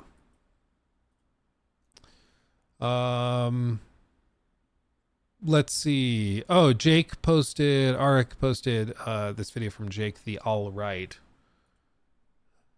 Interesting. Copy link. What else going on? Oh, Seth made it in. Sweet. I'm also giving you guys the badges for being OGs, because if you get into the Discord now, you are an OG officially. And that will be important in the years to come. Let's see some of his tidbit. It's a long video, but at least maybe I can pop in and offer some quick thoughts on what he has to say. Hello. I am slowly working on putting together videos about all the really great narrative stuff we have gotten about Marathon from the ARG, Sir Moist, thank you. gameplay trailers, and that incredible cinematic. But my goal for the channel is to be a comprehensive place for all things Marathon. I obviously have an infatuation with the lore, but I also seek to cover the news around the game and major events from within the community, and then eventually gameplay. In an effort to do this, I wanted to make a video talking about my thoughts on the responses to Marathon's reveal event from last Saturday. So this is that. I do think it's necessary to remind everyone that I am biased. I have played the game before, Bungie has sent me some cool gifts in the mail, and the success of the channel is inherently tied to the popularity of Marathon. I will be sharing my thoughts on a lot of the problems people are voicing, and I will try. Dude, I'm literally sitting right behind this monitor. I'm right back there. Of course. I to approach them as objectively as I can with my reasoning laid out, but obviously take what I say with a grain of salt and remember where I'm coming from. So when you make your determination as to the credibility of what I'm saying, hopefully that's in mind. I will be using some clips or screenshots or quotes from people just to show you guys the exact feedback I'm responding to, but obviously, even if I disagree with these people, I have no ill will towards them. I will also list their name and... I appreciate him saying that because it's always funny when people are like, and as I describe this, I'm going to just let you know, as I disagree with these people, I hate them. I think they're stupid. It's like, no, yeah, we get it. Yeah, it's not personal. We're just countering. And the title of their video if they are a known online person, so you can check them out for yourself. So this is one moment where you can see the map. I will say, and we'll see if he brings it up here, but the maps are way smaller than I thought they'd be, and you get to know them very, very well. We only played for like, what, 8 hours or something total. And I think like 5 hours on this map, or 3 or 4. I don't remember how many hours on this map, but this map particularly we played a lot on, and because it's the only one we're allowed to show.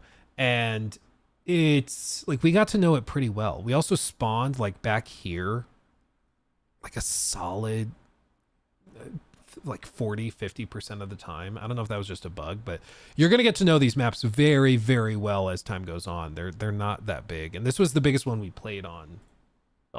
I will probably also try to hit them with a compliment when I talk about their stuff, so they know I'm not trying to be rude if, for whatever reason, they see a clip. All right. I want to start with some of the biggest pieces of feedback I've seen within our community, especially on the Discord. One sentiment I've seen stated over and over since last year has been about how much people wanted visual customization. The original Vidoc had talked about players being able to, quote, visually represent themselves in really interesting ways. This, in combination with the presentation of the runners and knowledge about how the biomod technology works, led people to hope or believe that there would be a greater level of customization present for how people choose to display themselves in-game. I honestly feel like a lot of this kind of echoed a greater desire for things to be more like how Halo was set up originally, kind of standardized faceless soldier types that had a list of colors and armor variations that you could assign to your avatar. I think people connect with this idea because the premise of telling your own stories in this extraction environment would be easier for people if they didn't feel like they were wearing someone else's face. And yeah, I think it's also just with all these complaints over like cosmetics and visuals and stuff, it's really hard to have that conversation during an alpha, you know, like, because it's gonna change, and they haven't even settled on like cosmetics and stuff.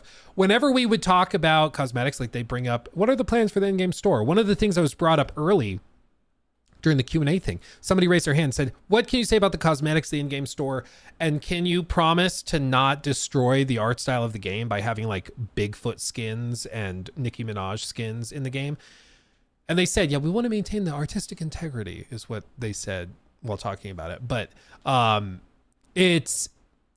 think being in alpha, like they don't have any of those, they were going to call them shells, which are just skins for the runners. They don't have any of that apparently made yet. Again, it's like 5 months out and they don't have like any of that stuff. It's crazy. I saw a game that was years out, and I saw it very, very early, and they already had skins and stuff designed and ready to go. Years ahead of time. They're like 5 months out, and they apparently don't have any of it. It's very surprising, but it makes me wonder, like, you know, how far along are they actually, and how rushed is this? But anyway, cosmetic stuff, visually representing yourself, totally understand the desire for it, but it's also alpha. It's early on, so stuff's going to change. I don't know how much stuff is going to change, but you know, they might add a bunch of that. They said that they're going to have trinkets, they're going to have stickers, they're going to be doing all sorts of stuff like that. Yeah, it's been concerning. This game is 100% getting delayed. I mean, maybe. I really get the sense that Sony needs this game out now in September, meaning now. They need it out in September. They are getting it out in September because they want to, for one, avoid GTA 6 Online. Very valid. And I think first thing next year, they have to launch the Horizon Online game, because that's been in the works for like 5-6 years. And then after that, late next year, they need to get Fair Game dollar sign out the door. So I think they just, like, they're out of time. They have to get it out. This game has been in development for 5 to 6 years by itself. At some point, piss or get off the pot. And so I think they're just telling them you got to get it done. And so I think the game's going to launch whether it's like truly ready or not. And they're just going to try to build it out as time goes by. You know, I really think that's what this is. That's a lot of it. How do I join on YouTube? Just do !join, all lowercase, and it'll give you a little link for it. In a game where people already struggle to understand how the story is told, I think this is another barrier that makes it more difficult for people to get invested in the narrative. I personally don't care if I can make my runner look a certain way in the version of the game that I played. I think the characters look cool and have very interesting abilities that make the engagements very dynamic. I also think there is a gameplay element here as well that definitely suits the class or hero system that they have. It makes sense that cloaking abilities, hand cannons, and scanner abilities are in the game, and if those abilities weren't locked to a certain visual appearance, it could be aggravating to deal with in-game, where the consequences of failure are much higher than other multiplayer shooters. For example, if the visual presentation was more customizable, it could be more difficult to tell what abilities other players had. If I see a group of voids running into a structure, I might be less likely to engage with them. I know that they can go invisible, and inside buildings, I feel like it's a lot easier for them to disappear. Whereas if I saw a group of voids in an open area, I would know that their invisibility probably couldn't get them to a hiding place as quickly, and thus it would lead me to engage with them there. Just for example's sake, when I was involved in the playtest, there was this moment where I was in a full team. I think I was playing as Void, and we had a glitch and maybe a Locust with us, and we ran into this other full team right on the kind of precipice of this large storage type building that's on Marsh. We were able to take out 2 of their teammates, but I think we lost 1. And then one of our teammates got into a 1-on-1, kind of engagement with the other player and lost. So I was left as the solo man standing as Void, and the other team was able to pick up one of their players. So I was kind of being hunted by these 2 individuals. That might have been us. Because that sounds almost exactly like what happened with us at one point. That would be really funny if it was. There weren't that many of us. I mean, there were like 40 players total. So, and we're all playing matches against each other. Each match has like roughly 12 to 18 players in it. So we might have been, that might have been our team. That would be funny. Byron, thank you for the membership. The key themes going into that engagement was us identifying the composition of that other team to help determine our strategy. And I can assume that the other team knew, all right, we have a Void in the building somewhere with us. That probably put them into like a state of unease as they were searching around the structure looking for me as I was going invisible and crawling through shafts and hiding around to try to get the jump on them or pick up one of our teammates. That engagement and the way it played out felt very tense and cool, and like our knowledge of the other players' abilities and how the map was designed and my own abilities was creating a very dynamic situation that had multiple stages of a story that we can tell about our experience on this run, and also like an interesting PvP game-like scenario. Ultimately, I did get killed as they got all of their friends back up and they hunted me down when I tried to go revive my teammates. But I think it's a good example of how the game was really designed around the premise of these characters and their abilities being pivotal to the experience. Well, this version of the game was designed that way because it seems like they only added heroes once Joe Ziegler came in with his experience from Valorant. And so it seems as though there was a version of the game a long time ago that didn't have heroes at all. And then, this is what we got from it. But yeah, this version definitely, it's been balanced around heroes, almost certainly. Like they decided, and this is how games typically work. By the way, Coop Talks, thank you for the membership. This is how it typically works, where they start with a few core design pillars and then everything follows from there. So they build the pillars and then like, how do we build the house of cards on top of it? Like, how do we get it set up based on the foundation? And it's pretty clear that the version of Marathon that existed back in like 2021, they were not happy with it and they rebooted it under Joe Ziegler, where he came in. He's the former creative, I think, or game director for Valorant. So he's this is not his first rodeo. He knows what it takes to make a really big, successful game like this, and how to balance heroes and get hero abilities working well. And so he knows his stuff. There's no doubting that. Joe knows his stuff. But he's coming in and I think he overhauled this very intentionally. Yeah, Valorant's pretty big.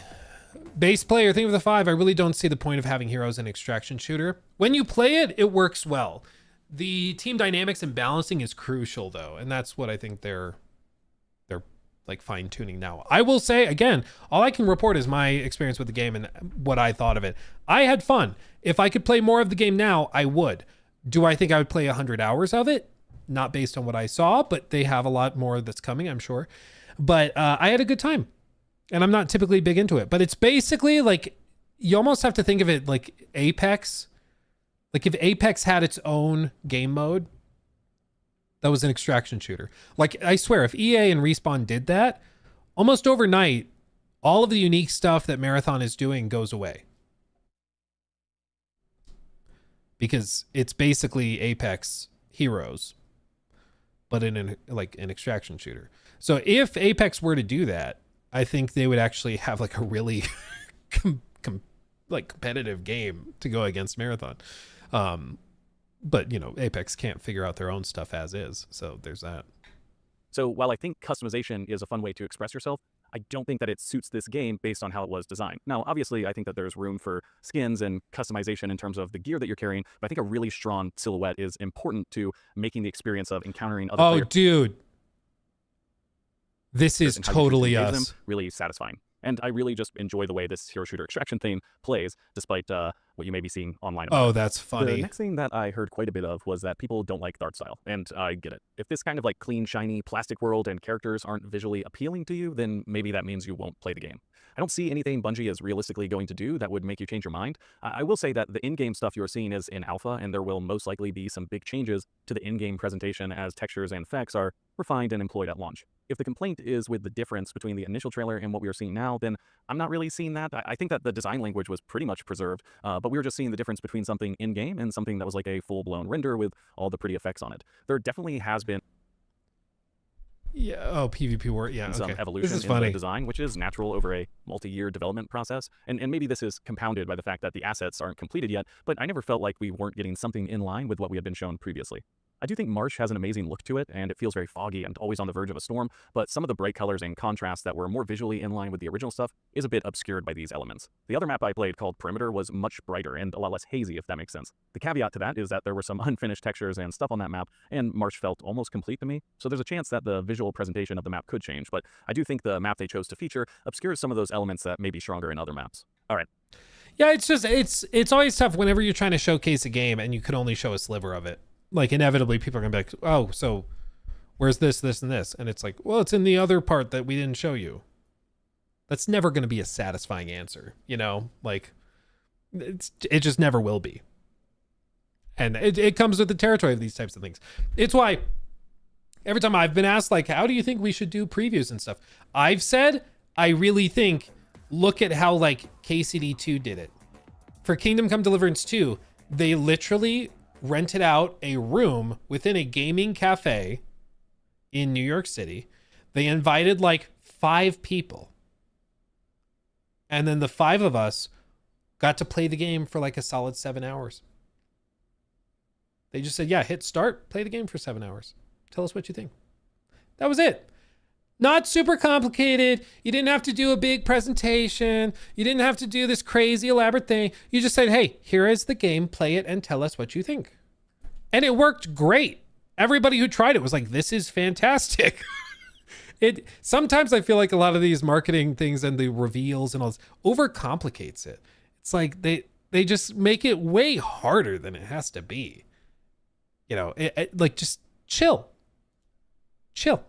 You know, if your game is good, I think it will basically sell itself. There's some very rare examples, I think, of games that are really fun to play but don't show well.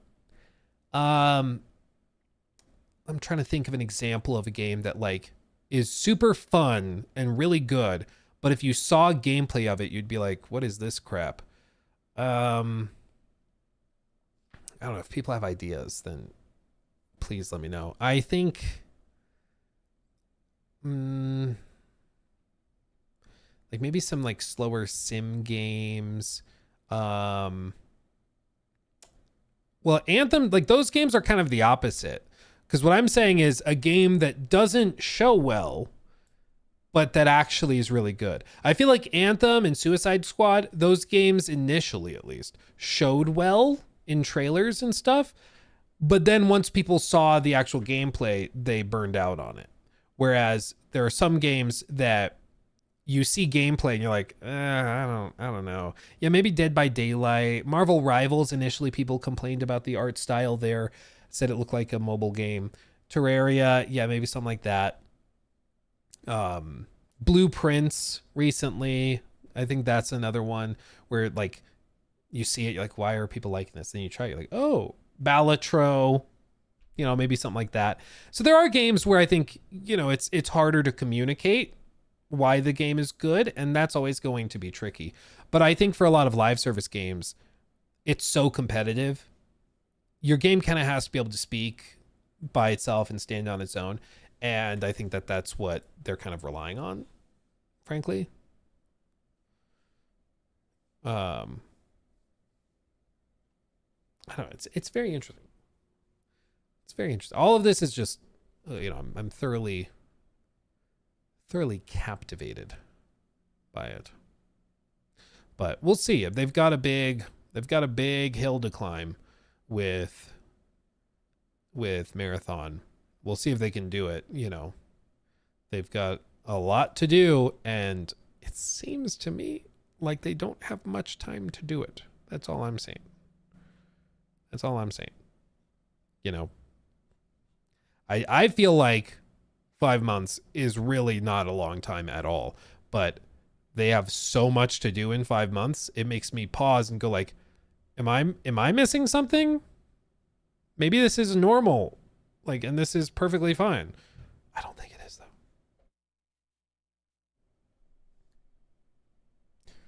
You could say they've got to run a marathon. I think they've been doing a marathon for like 5-6 years, but now they have to transition straight into a sprint. And so after running a marathon, they've got to now sprint. And I think that's tough. Yeah. Kush Patel, thank you for that one. Luke, did you see PS5's new animated wallpaper? I have not messed with it. I don't think I have turned my PlayStation 5 on in a month, 2 months. I'm not sure.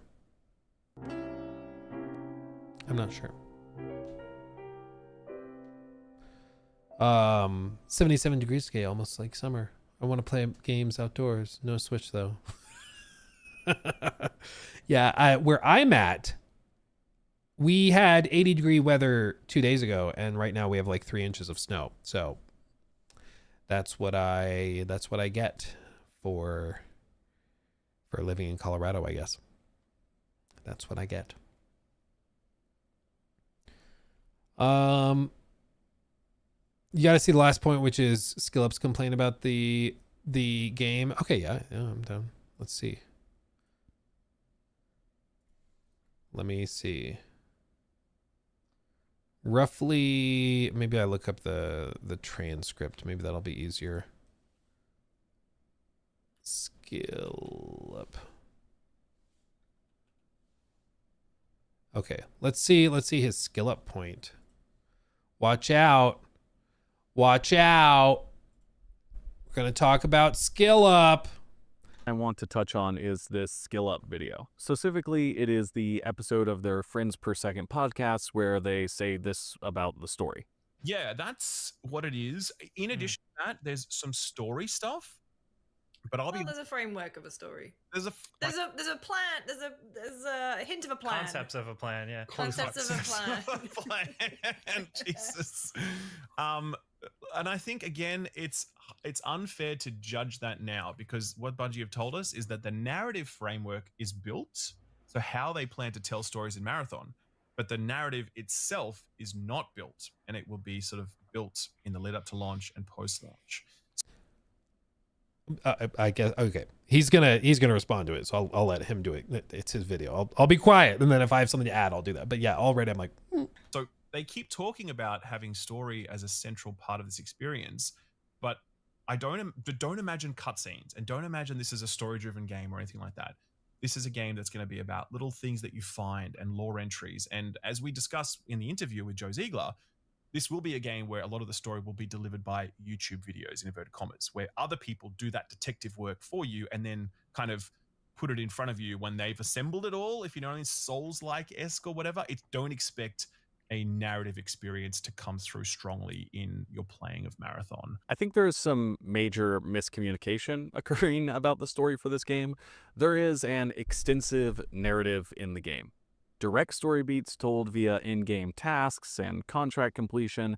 Environmental storytelling dictated like the entirety of the visual presentation of the maps that I played. And there is an extensive separate terminal menu that presents the story plus additional world building in a manner consistent with the original games. I might have misunderstood them, but the idea that the story hasn't been written or something, or maybe that they're developing it entirely in between now and launch, seems wholly inaccurate based on my experience with the game. Yeah, I think the miscommunication was that I think SkillUp might have asked, like, where's the story at? And then they said, we're building it out. and it's going to be built out through the coming like seasons and everything. And so they were trying to describe how they have the story and they're going to be like building out and painting. Like they have the paints. They know what the picture's going to be. They're just painting it, you know, over seasons and, you know, as you do with a game like this. But I think he interpreted it as like they literally have nothing and they're coming up with it now, which is not technically true. Or accurate. Based again on my understanding, it sounds like his understanding too. So I agree that it's probably a miscommunication thing. But this is part of the issue, is that there's a lot of miscommunication with a lot of other little bitty tidbits, and I think it can stack, which is where you run into trouble. Also, for a fact, we know that John Goff has been designing this world and its story for well over 2 years, since he worked on the first ARG as well, alongside OG Marathon dev Robert McLeese. I also think that what Joe Ziegler is describing in their interview in regards to the story is the consequence of telling a story that is as abstract as what they intend to do here, just like with the original series. It's all love for the folks over at SkillUp, but if I heard what they were saying and didn't have the context I have from playing the game, I would have a very different understanding of what the game is, and I think that's confusing. Yeah, I think, again, just the little... I think the misunderstanding, or at least what SkillUp is saying is, or suggesting, is that the story has not been written yet, and they're going to be doing that in the lead up to launch and post-launch. But my understanding, and it sounds like Jake's understanding as well, is that the story is written, they have it done, they're just going to be telling it over the course of launch, post-launch, expansions, that type of thing. And it's going to play out slowly over time. That doesn't mean that it's not written yet and that it's not done yet. It's like a small little distinction, but I think in essence, there's a big difference, which is that in one, they're 5 months out from launch and literally don't have a story for a game they're saying has a major component in the story. When in reality they do, it's just going to be, you know, they just kind of misspoke or use sloppy language to describe it. Now, I do think there are things that they're kind of rushing. I don't know if he brings it up, or maybe, you know, if there's been comments about some of the points that I've raised, which is that, like, there's things like the ranked mode, which they're very excited about, but that they told me is not like built yet. Like, they have ideas for how it could work or will work, but they do not like have it yet. And that to me is just surprising, because I would think 5 months out from launch, if you're going to have the ranked mode at launch, which my understanding is that's the current plan, that you would have an idea of what it's going to be. And maybe they do. Maybe they do know exactly what it's going to be, and they just didn't want to tell me that. Like, that could be one thing, in which case it could have just said no comment. But I asked like a senior designer, what is revolutionary here? What's the thing that's really going to excite you? And they said the ranked mode and then that fourth map. And everybody I spoke to that worked at Bungie was legitimately very excited for that fourth map. They said something like that is really special, which at the very least they're excited about that. But that comes after launch. That comes after the game comes out. And so it feels weird to be excited for launch when the thing you're saying is really exciting comes after. You know, like, why not just wait till after and then play it then?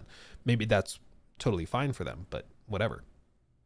And then the ranked mode, like, they're very excited about that. Notably, though, only specific designers were excited about the ranked mode. And then other people that we spoke to who worked there in other departments that weren't like designers, they had like nothing to say about the ranked mode. And I think it's because they didn't know. I don't think they had been told about any of it, because they haven't made it yet. So I think there are things, and there are clear indications that this is coming together kind of quickly, and they're trying to throw it together. And again, I just think that that's a PlayStation thing. That's them trying to figure it out and get the game out so that they can launch Horizon and so they can launch everything else. But yeah, I think it's important to call out misconceptions or you know, misinformation. It's a really aggressive word, but also just like, you know, if there's things that we're mistaken about, it's good to be corrected. Like, and if anything that I said in my video or coverage of the game is wrong, I hope people correct me so that I'm not wrong anymore. I don't want to be wrong.